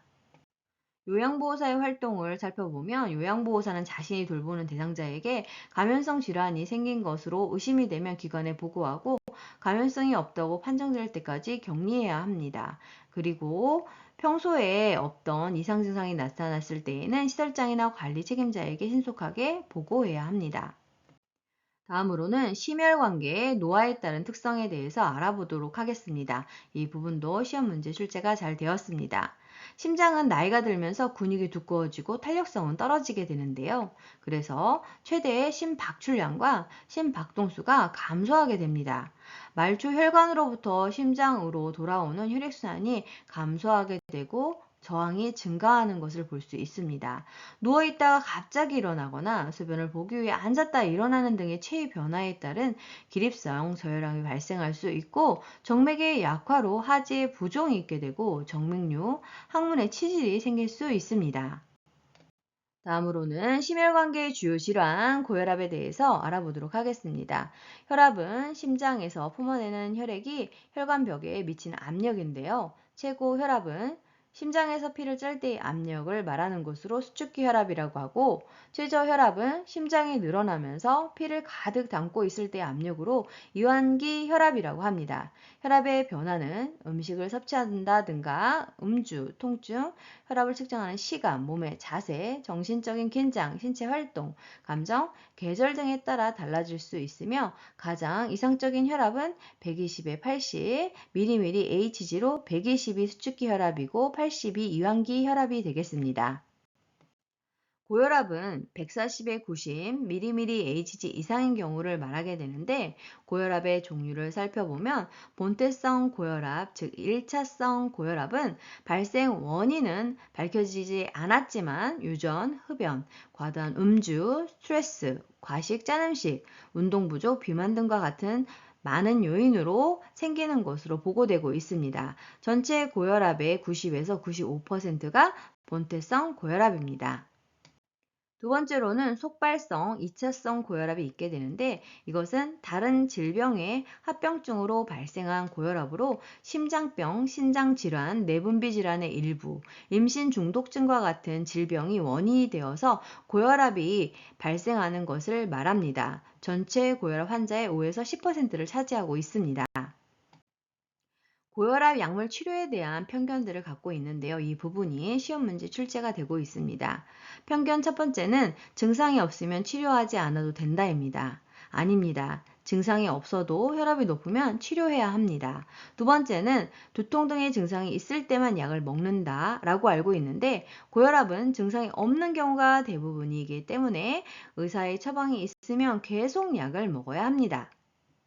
세 번째는 혈압약을 오래 먹으면 몸이 약해진다고 알고 있습니다. 물론 약을 오래 복용하는 것이 몸에 좋지는 않지만 고혈압의 합병증을 발생시키는 것보다 안전합니다. 네 번째는 혈압이 조절되면 약을 먹지 않아도 된다라고 알고 있는데요. 혈압이 조절되다가 약을 안 먹으면 약효가 떨어지자마자 혈압이 다시 올라갑니다. 따라서 의사의 처방이 있으면 계속 약을 먹어야 합니다. 자, 그러면 치료 및 예방 방법에 대해서 알아볼까요? 혈압약을 꾸준히 복용해서 혈압을 정상으로 유지함으로써 합병증이 발생하지 않도록 해야 합니다. 혈압약은 의사에게 처방을 받아야 하고 지속적으로 치료해도 고혈압이 계속될 때에는 의사와 상의해서 약을 바꾸거나 정밀 검사를 통해서 약의 변경을 해야 합니다. 알코올은 영양가 없이 칼로리만 높아서 체중을 늘려 혈압을 상승시킬 뿐만 아니라 혈압약의 효과를 낮추기 때문에 금주해야 합니다. 그리고 규칙적으로 혈압을 측정해서 관찰해야 하고 저염식이, 즉 소금이 적은 음식, 그리고 지방이 적은 음식인 저지방식이를 해야 합니다. 뿐만 아니라 스트레스 관리를 하고 적당한 운동을 규칙적으로 해서 심장 기능을 향상시켜야 하며 표준 체중을 유지함으로써 심혈관계 질환의 위험을 조절해야 합니다. 마지막으로 흡연을 통해서 동맥 경화, 심근경색 악화시키는 것을 예방해야 합니다.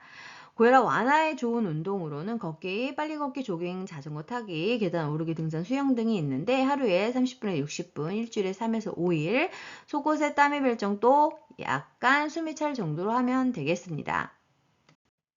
다음은 빈혈입니다. 빈혈은 적혈구나 헤모글로빈이 부족해서 혈액이 몸에서 필요한 만큼의 산소를 공급하지 못하는 상태로 노인에게는 철분이 부족하여 생기는 빈혈이 대부분입니다. 관련 요인을 살펴보면 위장관에서 출혈이 되는 경우, 철분 섭취가 부족한 경우, 철분의 흡수가 문제가 되는 경우에 발생합니다. 자, 그러면 치료 및 예방을 어떻게 해야 할까요? 철분제와 철분의 흡수를 돕기 위한 비타민 C, 오렌지 주스를 함께 복용하는 것이 좋습니다. 식사 시 철분 섭취를 늘리고 출혈을 일으키는 문제가 있으면 의사랑 상의해야 합니다. 이번에는 근골격계의 노화에 따른 특성에 대해서 알아보도록 하겠습니다. 척추뼈 사이에 있는 탄력성이 있는 연골인 추간판이 오그라들면서 키가 줄어들게 되고 등뼈가 굳어서 머리를 낮추면서 가슴을 향하여 보게 됩니다. 뼈의 질량 감소로 골격이 작아지고 작은 충격에도 골절되기 쉽고 치아가 상실되고 근긴장도와 근육량이 저하되면서 신체적 활동과 운동 능력이 감소하게 됩니다.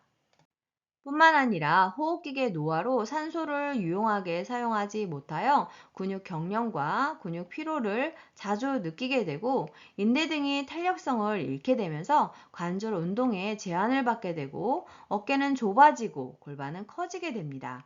관절염이 마모되면서 염증, 통증, 기형이 초래될 수 있고 팔다리의 지방은 감소하고 엉덩이와 허리의 피와 지방은 증가하는 노인 특유의 체형을 보일 수 있게 됩니다.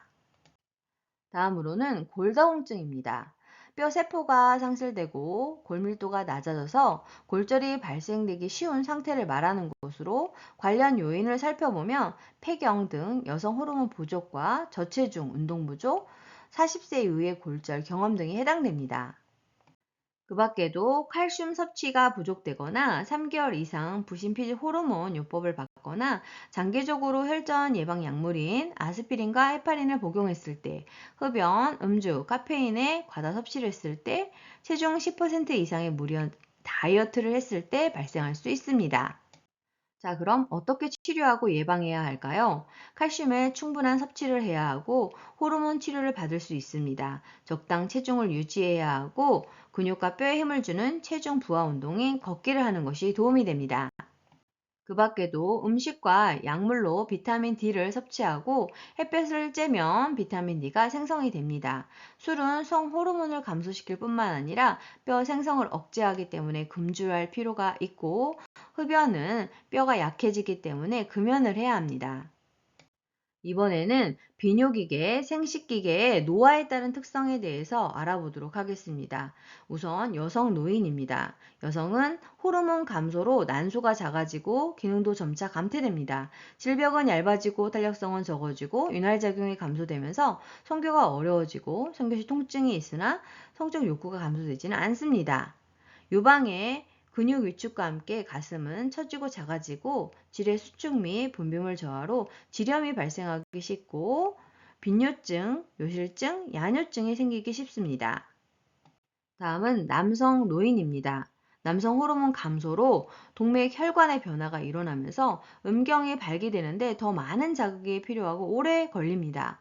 대부분의 남성 노인은 전립선, 비대를 경험하게 되고 잔류량이 증가하게 되고 방광의 용적이 250ml로 감소되면서 자주 소변을 보게 됩니다. 또한 방광 근력이 저하되면서 방광이 완전히 비워지지 않아서 잔유량이 증가하게 되고 소변 줄기가 가늘어지는 것이 특징입니다. 관련 요인을 살펴보면 방광의 저장 능력이 감소했거나 골반 근육 조절 능력의 약화로 인해서 발생하거나 호르몬의 생산 중지로 요도 기능이 약화돼서 또는 각종 약물 복용에 따른 부작용으로 남성은 전립선 비대증, 여성은 요로 감염 및 복압 상승이 관련되며 변비 등에 의해서 발생할 수 있습니다. 자, 그러면 증상을 알아볼까요? 복압성 요실금은 기침, 웃음, 재채기, 달리기, 줄넘기 등 복부, 내 압력이 증가가 되면서 소변이 나오는 것이고, 절박성 요실금은 소변을 보고 싶다고 느끼자마자 바로 소변이 나오는 것입니다. 역류성 요실금은 소변의 배출이 원활하지 않아 소변이 가득 찬 상태에서 소변이 조금씩 넘쳐 계속적으로 흘러나오는 것을 말합니다.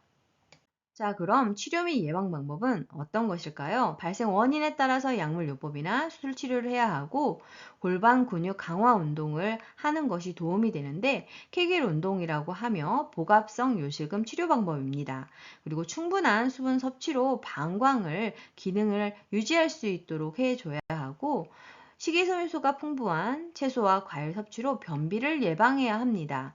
비만은 복부의 압력을 증가시켜서 복압성 요실금을 유발하기 때문에 정상 체중을 유지할 수 있도록 조절해야 합니다.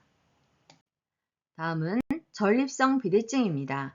남성에게만 있는 전립선은 방광 바로 아래에 위치하여 요도를 감싸고 있는 것으로 전립선이 커져서 요도를 압박하는 것을 말합니다. 증상을 살펴보면 비대된 전립선이 요도를 눌러서 요도가 좁아져 수변 줄기가 가늘어지고 시원하지 않은 잔뇨감이 발생을 하게 되고 힘을 주어야 나오게 됩니다. 그리고 소변을 본 후 다시 소변이 마려운 빈뇨 증상이 있고 소변이 마려울 때 참기 힘든 긴박뇨가 발생하며 밤에 자다가 소변을 보려고 깨는 야뇨증이 나타납니다. 자, 그러면 치료 및 예방은 어떻게 해야 할까요? 도뇨관을 사용해서 정기적으로 소변을 빼줄 수 있고 약물 치료를 할 수 있고 심하면 전립선 절제 수술을 할 수 있습니다. 저지방 식사와 적당한 운동으로 적정 체중을 유지해야 하고 음주는 전립선 비대증을 악화시키기 때문에 금주해야 합니다. 그렇다고 성생활을 제한할 필요는 없습니다. 요도가 좁아져서 소변이 가늘게 나오는 것이기 때문에 맥주는 마실 필요는 없습니다. 다음은 피부계의 노화에 따른 특성입니다. 피하 지방의 감소로 기온에 민감해지고 피부는 건조하고 표피가 얇아져서 탄력성이 감소돼서 쉽게 손상되는 경향이 있습니다. 피하 조직의 감소로 저체온, 오한, 압박에 대한 손상의 위험이 증가하게 되고 피하 지방이 줄고 수분의 소실이 되면서 주름살이 생기고 눈꺼풀이 늘어나고 이중턱이 될 수 있습니다. 발톱이나 손톱은 딱딱하고 두꺼워지고 세로줄이 생기고 잘 부서지고 검버섯이 생기고 갈색 반점이 생기며 머리카락은 전반적으로 가늘어지고 흰색 머리가 생기게 됩니다. 그 밖에도 여성 노인의 털은 줄지만 이가나 뺨 등 얼굴의 털은 증가하게 되고 남성 노인은 머리털과 수염이 줄고 이가나 뺨에 털이 많아지는 것이 특징입니다.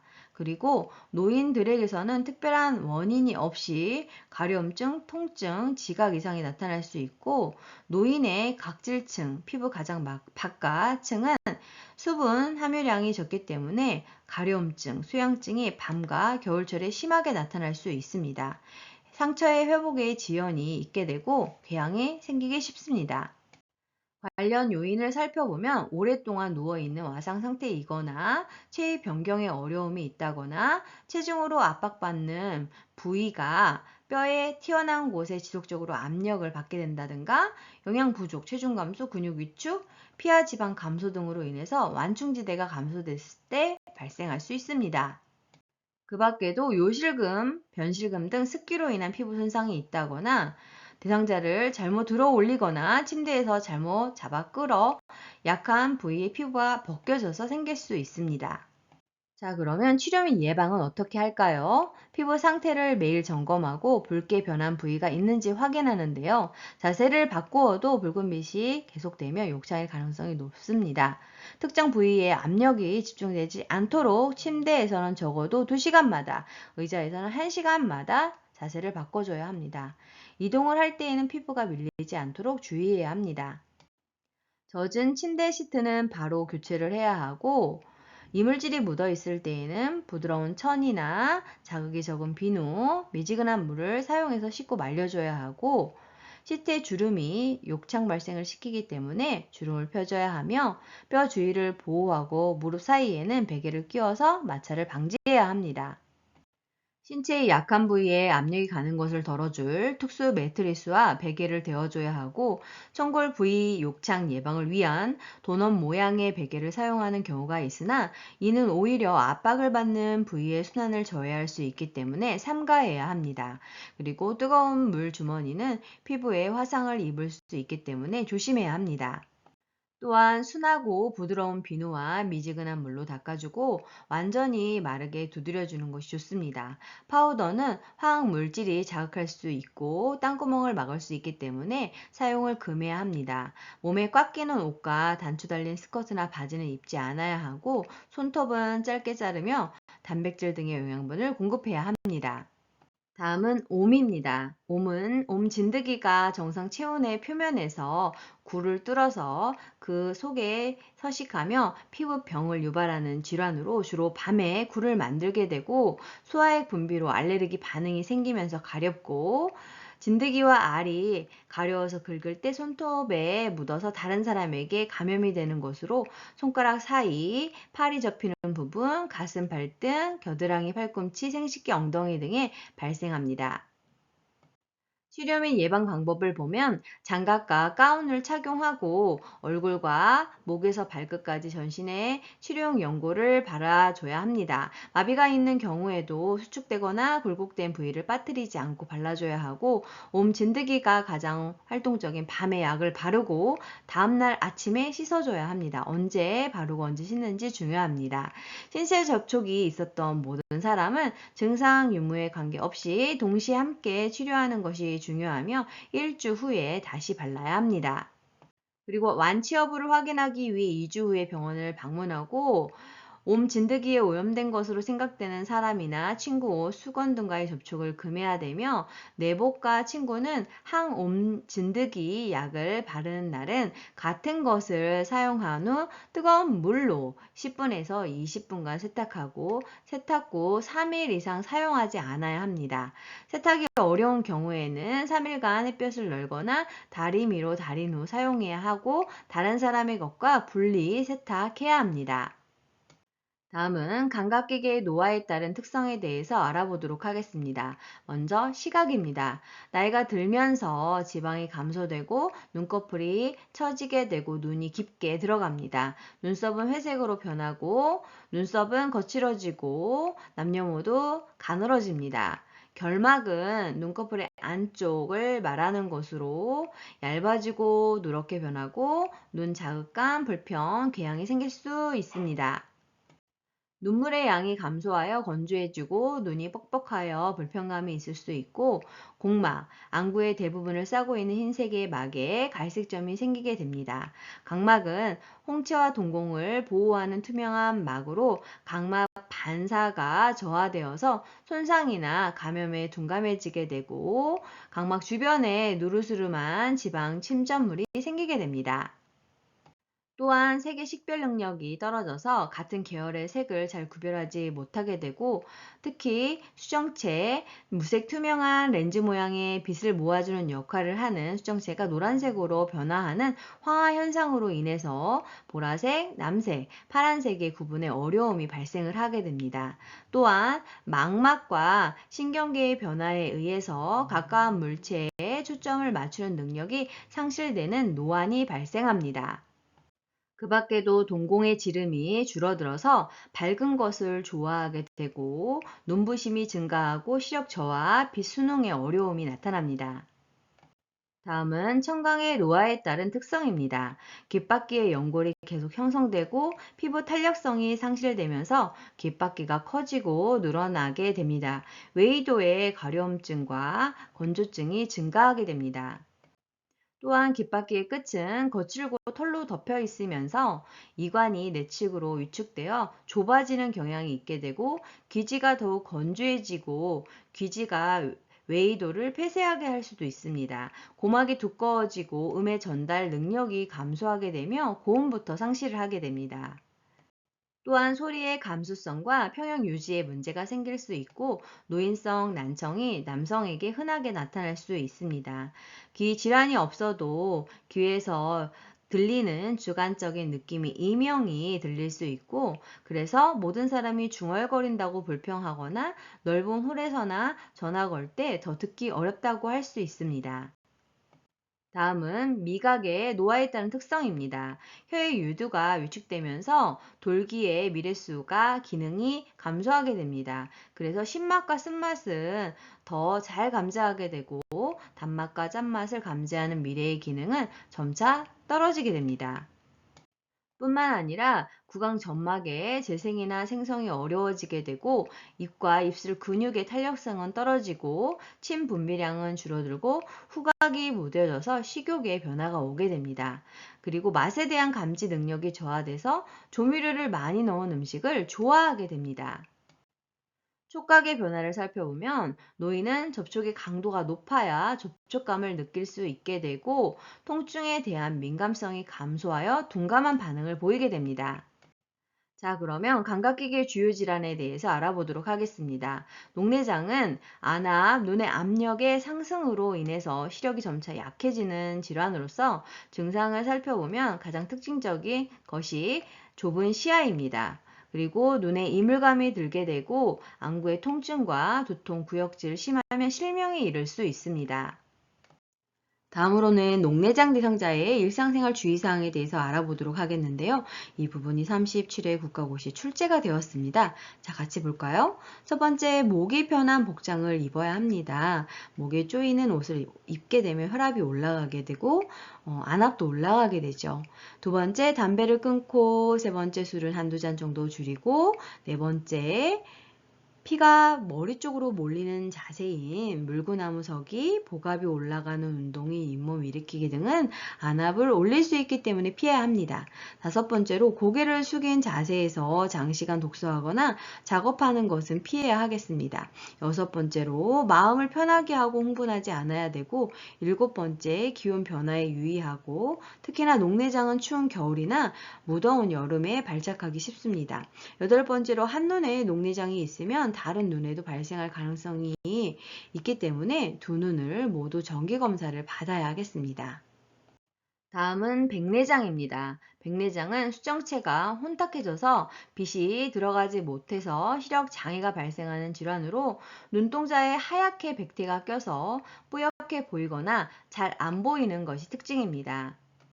다음은 내분비계의 노화에 따른 특성에 대해서 알아보도록 하겠습니다.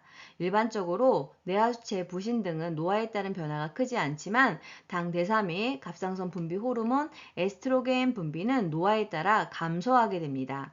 포도당 대사 능력인 당내성은 혈당을 낮추는 능력으로 그 포도당 대사 능력과 인슐린에 대한 민감성이 감소하게 되면서 쉽게 고혈당이 될 수 있습니다. 인슐린의 분비가 느리고 분비량이 불충분해집니다.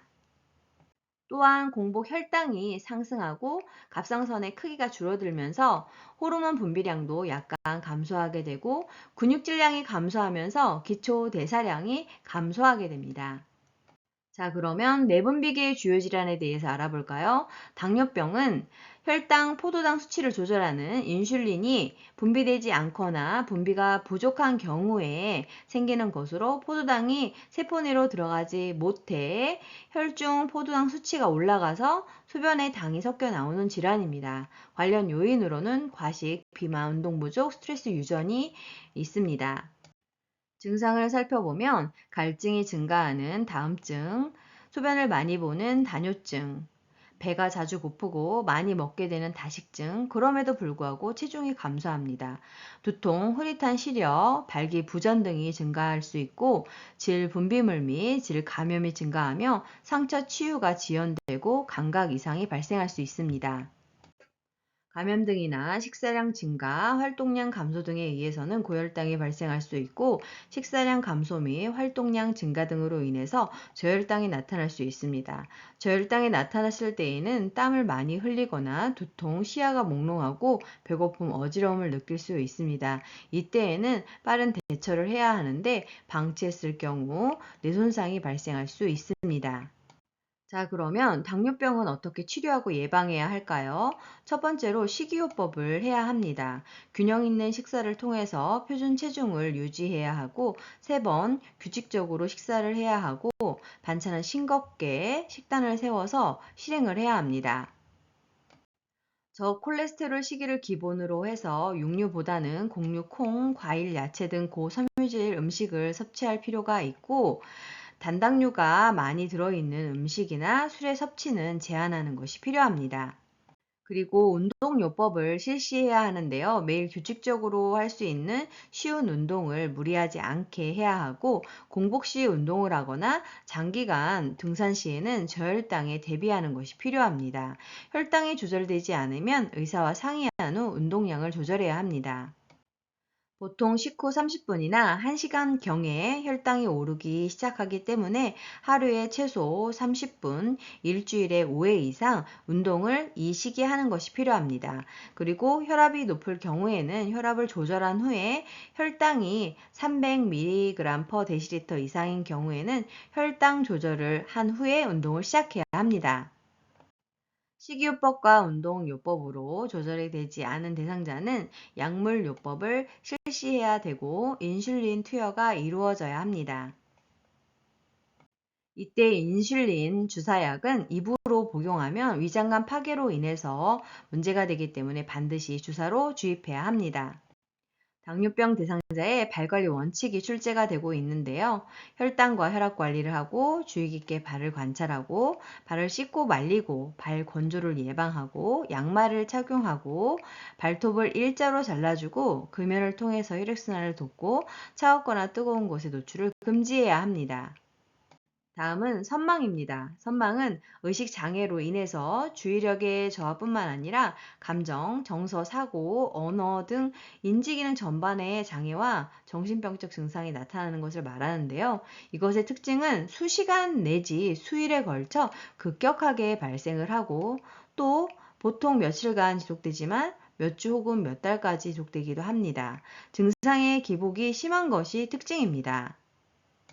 선망의 증상을 살펴보면 잠에서 덜 깼거나 몹시 졸려온 상태에서 행동하는 사람처럼 보이고 주의력이 감퇴되고 호전과 악화가 반복이 되며 시간, 장소, 사람에 대한 판단 능력인 진압력에 장애가 발생하고 인지장애, 초조, 편집망상, 정서적 불안정이 나타날 수 있습니다. 선망은 단독으로 발생하기도 하고 치매와 동반되기도 합니다. 자, 그러면 선망은 치료 및 예방을 어떻게 해야 될까요? 원인별 치료를 해야 하는데요. 원인이 교정되더라도 증상이 일정 기간 지속될 수 있습니다. 이때에는 비약물적 요법을 해야 하는데요. 진압력 유지를 위해서는 낮에는 창문이나 커튼을 열어서 시간을 알게 해야 하고 사진, 달력, 시계를 가까이 두며 일상생활 절차를, 규칙을, 도움을 요청할 사람 및 방법을 반복적으로 알려줘야 합니다. 다음은 뇌졸중입니다. 뇌졸중은 중풍이라고 불리우는 것으로 뇌에 혈액을 공급하는 혈관이 막히거나 터져서 뇌 손상이 오고 그에 따른 신체 장애가 나타나는 뇌혈관 질환입니다. 뇌혈관이 막힌 것을 뇌경색이라고 하고 뇌혈관이 터진 것을 뇌출혈이라고 합니다. 증상 부분이 다수 출제가 되었는데요. 반신마비가 나타납니다. 손상된 뇌의 반대편 팔, 다리, 안면, 하부에 갑작스럽게 마비가 발생을 하게 되고 전신마비가 나타나는 경우도 있는데요. 그 경우는 뇌관이 손상되었을 때 발생되며 의식에 저하가 나타나기도 합니다. 반신감각 장애가 나타나기도 하는데요. 손상된 뇌의 반대쪽에 시각, 촉각, 청각 등의 장애가 나타나게 되면서 남의 살 같은 느낌을 호소하게 됩니다. 그리고 언어 장애가 나타납니다.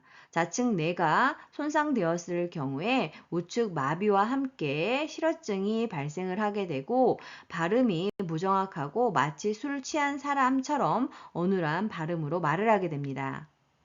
그 밖에도 두통 및 구토, 의식 장애가 있을 수 있으며 뇌관 부위에 발생이 되면 의식이 저하될 수 있습니다.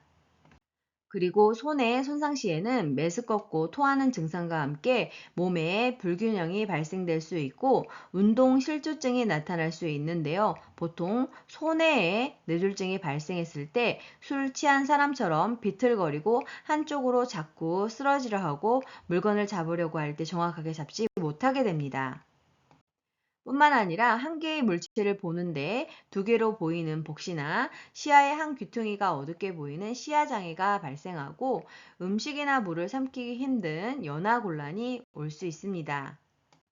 뇌졸중으로 인해서는 치매도 갑자기 발생할 수 있게 되는데요. 정상적으로 생활하던 사람이 갑자기 동작이 서툴러지고 기억력, 계산력, 판단력이 감소되는 혈관성 치매가 올 수 있습니다. 다음은 파킨슨 질환입니다. 파킨슨 질환은 중추신경계에 서서히 진행되는 퇴행성 변화로 원인은 불명확하지만 신경 전달 물질인 도파민을 만들어내는 신경세포가 파괴되면서 도파민 물질이 분비가 장애돼서 발생하는 질환입니다. 증상을 살펴보면 무표정, 동작이 느려지고 근육 경직, 안정 시 떨림이 있고 굽은 자세에 얼어붙은 현상, 자주 넘어지고 균형 감각이 소실될 수 있습니다. 그 밖에도 통증이 나타나게 되고 무감정, 사고의 느림, 인지 능력이 감소되는 것이 있습니다. 다음은 노인의 건강 관리에 대해서 알아보도록 하겠습니다. 첫 번째로 영양입니다. 영양 문제를 살펴보면 미각과 후각이 크게 저하되면서 나트륨을 너무 많이 섭취해서 고혈압, 심장병이 악화될 수 있고 시력이 저하되면서 상한 음식을 먹을 수 있습니다. 청력이 저하되면서 고독감, 외로움 등으로 인해서 섭취가 줄어들게 되고 그로 인해 영양 부족 문제가 발생할 수 있습니다. 치매 분비가 줄어들어서 음식을 씹고 삼키는 능력이 저하될 수 있고 복부 팽만감과 식욕 부진이 나타날 수 있으며 소화액 분비가 감소되면서 소화 및 흡수 기능이 떨어지고 활동량 감소와 칼슘의 섭취 흡수가 감소되면서 골다공증이 발생할 수 있습니다. 그리고 노인은 치료 시기로 식욕이 떨어져서 영양 부족이 나타날 수 있고 치아가 없거나 의치가 맞지 않으면 씻기 어려워서 영양 부족이 올 수 있습니다. 수분량이 감소하면서 갈증에 대한 반응도 저하되어서 탈수가 발생할 수 있습니다.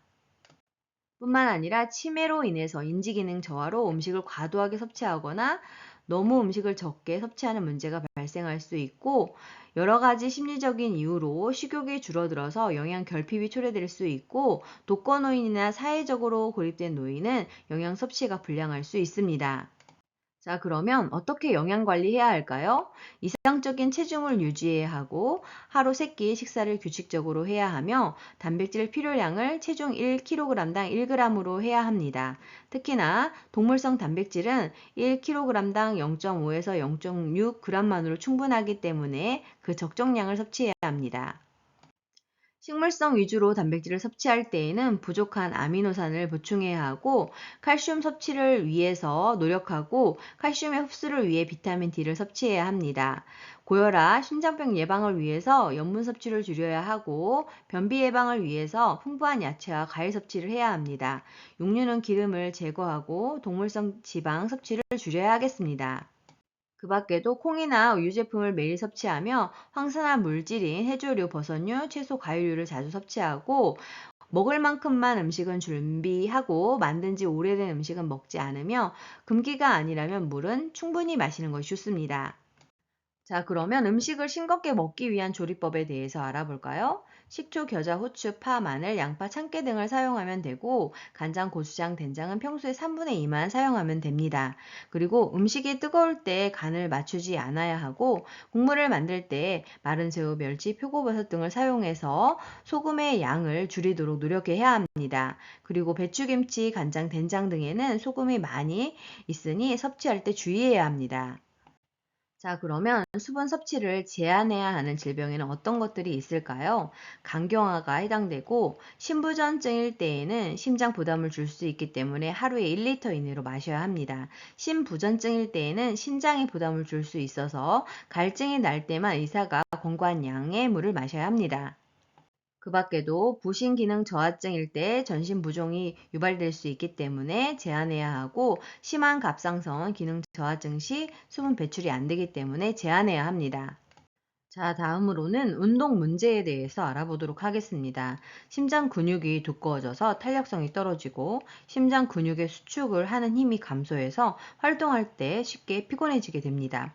폐조직의 탄력성이 감소하게 되고 흉곽의 경직으로 폐활량이 줄어들어서 운동할 때 쉽게 숨이 차게 됩니다. 관절이 뻣뻣해지고 관절이 움직이는 범위가 줄어들어서 관절 움직임에 제한이 생기게 됩니다.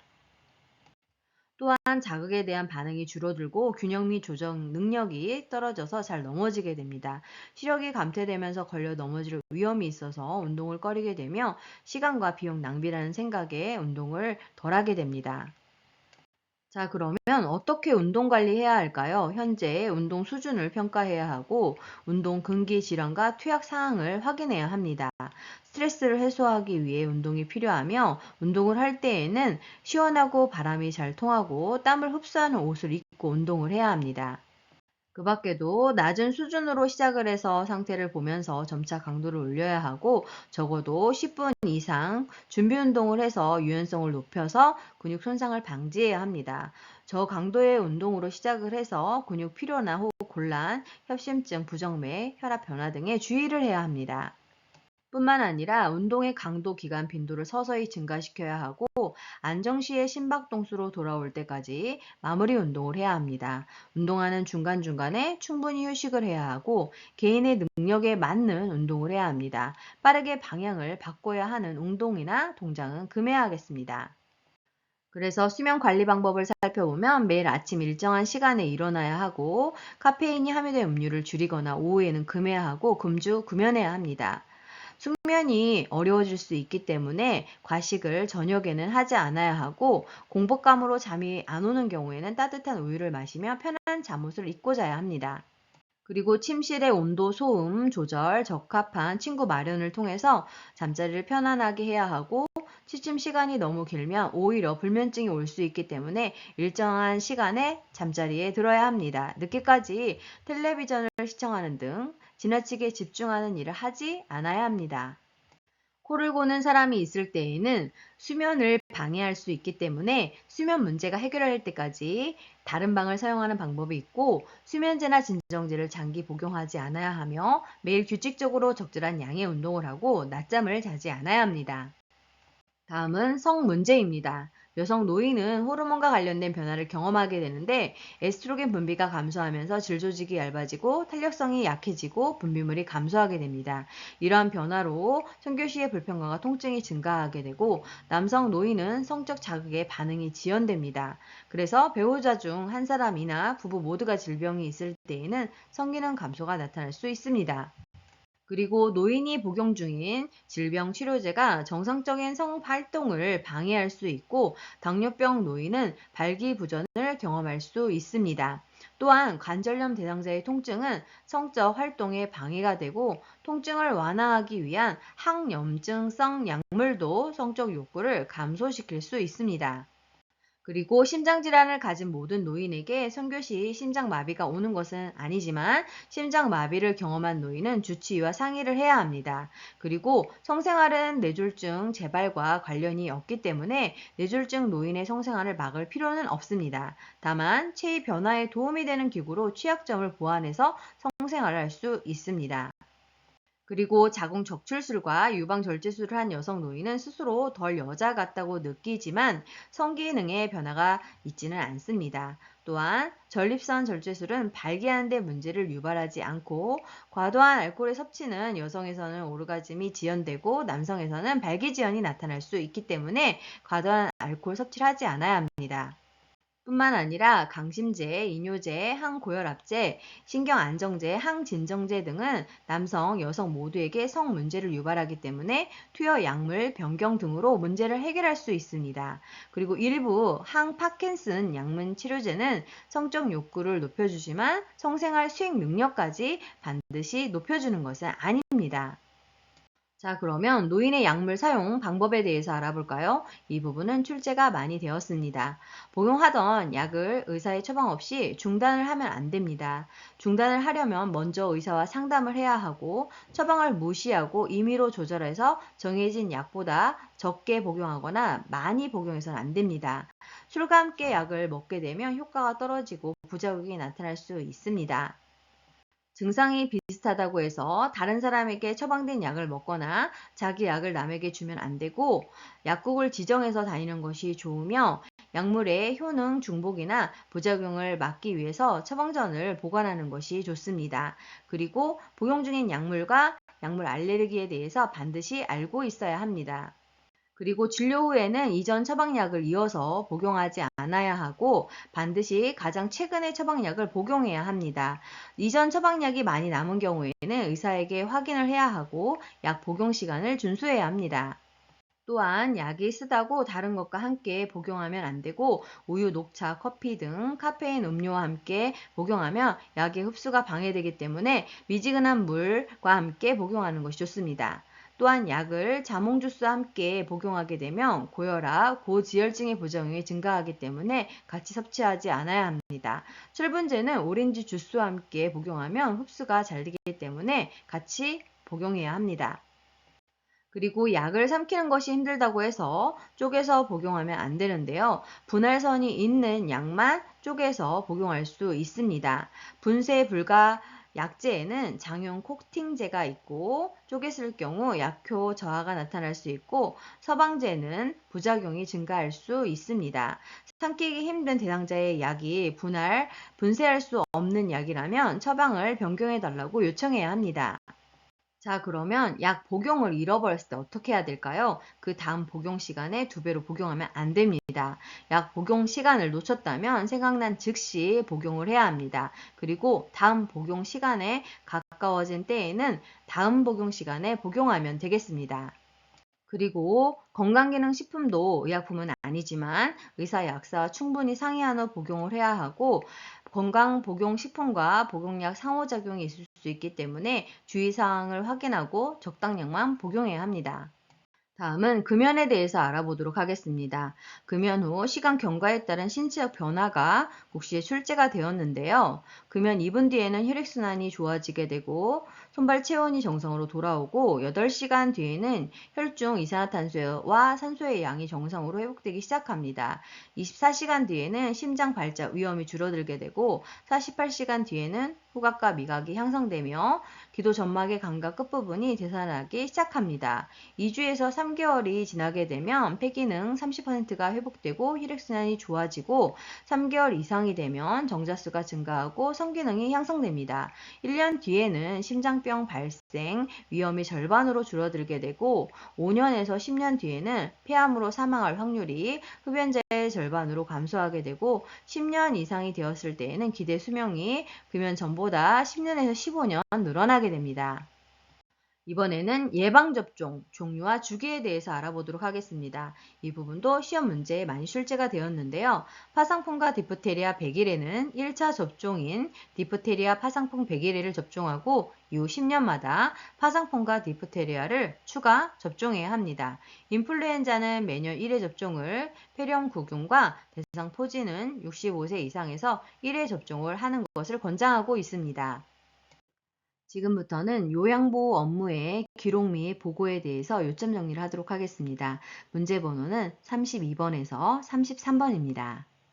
요양보호의 기록의 목적은 질 높은 서비스를 제공하는 데 도움이 되기 때문입니다. 또한 요양보호사의 활동을 입증할 수 있고 요양보호 서비스의 연속성을 유지할 수 있으며 시설장 및 관련 전문가에게 중요한 정보를 제공할 수 있기 때문입니다.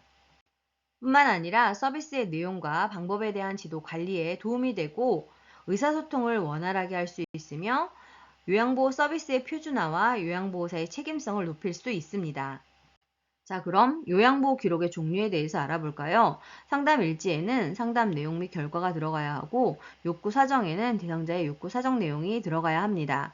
그리고 급여 제공 계획서에는 서비스의 목표 내용 횟수가, 장기요양급여 제공 기록지에는 서비스 제공 내용 및 시간이, 상태 기록지에는 섭취, 배설, 목욕 등 상태가, 사고 보고서는 사고 내용과 대응 결과를, 방문 일지는 대상자 방문 시 각종 상담 내용을, 사례 회의록은 사례회의 검토 내용 및 결과를, 인수인계서는 인수인계 업무 내용을, 간호일지에는 대상자의 상태 변화 및 간호처치 내용이 기록되어져 있어야 합니다. 자, 그러면 요양보호 기록 원칙에 대해서 알아볼까요? 첫 번째로 사실을 있는 그대로 기록을 해야 합니다. 객관적인 사실을 토대로 해야 하고 요양보호사의 생각이나 의견 등의 주관적인 내용은 피해야 합니다. 두 번째로 육하 원칙을 바탕으로 기록해야 합니다. 세 번째로 서비스의 과정과 결과를 정확하게 기록해야 합니다. 서비스 중심으로 기록하면 되겠습니다. 네 번째로 기록을 미루지 않고 그때그때 신속하게 작성을 해야 되고 시간의 흐름 순서에 따라서 요양보호사가 한 일과 대상자에게 일어난 변화에 초점을 두어서 작성하면 되겠습니다. 다섯 번째로 공식된 용어를 사용해야 하고 여섯 번째로 간단 명료하게 기록을 해야 합니다. 일곱 번째로 기록자를 명확하게 해야 하는데요. 반드시 서명을 해야 하고 책임 소재를 확실히 할 필요가 있을 때 증거자료로 활용이 될 수 있습니다. 지우거나 덧칠을 하지 말고 정정할 때에는 밑줄을 긋고 빨간 펜으로 정정한 후 서명을 해야 합니다. 자, 그러면 업무 보고의 원칙에 대해서 알아볼까요? 객관적인 사실을 보고해야 합니다. 두 번째로 육하 원칙에 따라서 보고해야 하는데 누가 언제, 어디서 무엇을 어떻게 왜 하였는지 보고해야 합니다. 세 번째로 신속하게 보고해서 기억이 희미해져 사실이 왜곡되지 않도록 해야 합니다. 네 번째로 보고 내용이 중복되지 않게 해야 합니다. 자, 그러면 수시 보고해야 하는 업무 보고 시기에는 어떤 것들이 있을까요? 중요하니 잘 알아두세요. 대상자의 상태에 변화가 있을 때, 서비스를 추가하거나 변경할 필요가 있을 때, 새로운 정보를 파악했을 때, 새로운 업무 방법을 찾았을 때, 업무를 잘못 수행했을 때, 사고가 발생했을 때 보고해야 합니다. 이번에는 업무 회의에 대해서 알아보도록 하겠습니다. 사례 회의의 목적은 대상자에게 제공되는 서비스의 질을 지속적으로 관리하고 대상자에 대한 정보를 교환하고 요양보호 목표를 공유하여 서비스의 질을 높이는 데 있고 대상자에 대한 서비스 제공 계획의 타당성을 검토해서 서비스 내용을 조정하는 데 있습니다. 또한 대상자와 관계된 직종들의 역할 분담을 명확히 하기 위해서입니다. 지금부터는 임종 요양보호에 대해서 요점 정리를 하도록 하겠습니다. 문제 번호는 34번에서 35번입니다. 임종 전 단계의 사전 연명 의료 의향서는 시험 문제에 자주 출제가 되고 있습니다. 그 내용을 자세히 알아두셔야 합니다. 누가 말기 환자 또는 19세 이상 성인, 의식 있는 본인이 직접 작성을 하는 것이고 무엇에 대한 의향이냐면 임종 과정에 있는 환자에게 하는 심폐소생술, 혈액 투석, 항암제 투여, 호흡곤란이 있는 환자에게 제공하는 인공호흡기 착용, 수혈, 혈압을 상승시키는 약물의 투여, 체외 생명 유지술 등 치료 효과 없이 임종 과정의 기간만을 연장하는 의학적 시술에 대한 의향을 말하는 것입니다. 사전 연명 의료 의향서를 작성했을 때에는 임종 기간만을 연장하는 연명 의료를 중단하겠다는 의향으로 이것을 명시했다 하더라도 통증 완화를 위한 의료 행위와 영양분 공급, 물 공급, 산소의 단순 공급은 보류하거나 중단할 수 없습니다. 연명 의료의 중단은 의사의 도움을 받아 죽도록 하는 적극적인 안락사와는 다릅니다. 작성 후 등록은 등록기관인 국립연명의료관리기관에 등록해야 합니다. 다만 사전 연명의료의향서를 등록했다 해도 의료기관에 연동이 되는 것은 아닙니다. 그래서 연명의료정보 시스템을 통해서 확인을 하면 사전 연명의료의향서 작성 여부를 열람을 할 수는 있습니다. 그리고 언제든지 변경 또는 철회할 수 있습니다. 그렇지만 본인에게 이런 상황이 발생했을 때 사전 연명 의료 의향서를 따르라고 가족에게 미리 알려줘야지만이 열람할 수 있습니다. 다음으로는 임종 징후, 임종이 임박했음을 알려주는 징후에 대해서 알아보도록 하겠습니다.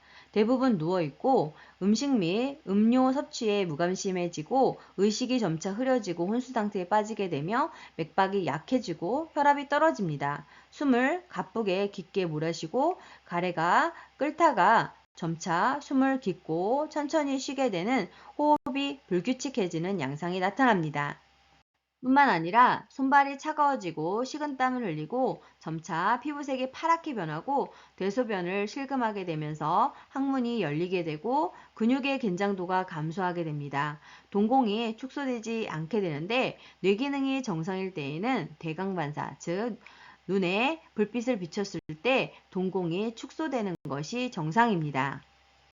자, 그러면 임종은 어떠한 순서대로 진행이 될까요? 부정, 분노, 타협, 우울, 수용의 단계로 진행이 됩니다. 각 단계에서 하는 말과 해줘야 하는 돌봄 내용을 물어보고 어떤 단계인지 물어보는 문제가 출제되고 있습니다. 부정 단계에서는 아니야, 나는 믿을 수 없어 라는 표현을 자주 하게 되는데 치명적으로 진행되는 자신의 병을 인식하면서도 충격적으로 반응을 해서 사실로 받아들이려고 하지 않고 다시 회복될 수 있다고 믿고 싶어 합니다. 그 다음 단계는 분노 단계인데 분노는 자신 또는 사랑하는 사람 혹은 의료진이나 하나님에게까지 간접적으로 표현을 하며 나는 아니야, 왜 하필이면 나야, 왜 지금이야 라고 말하면서 누구에게나 불만스러운 면을 불평하면서 주위로부터 관심을 끌려고 합니다.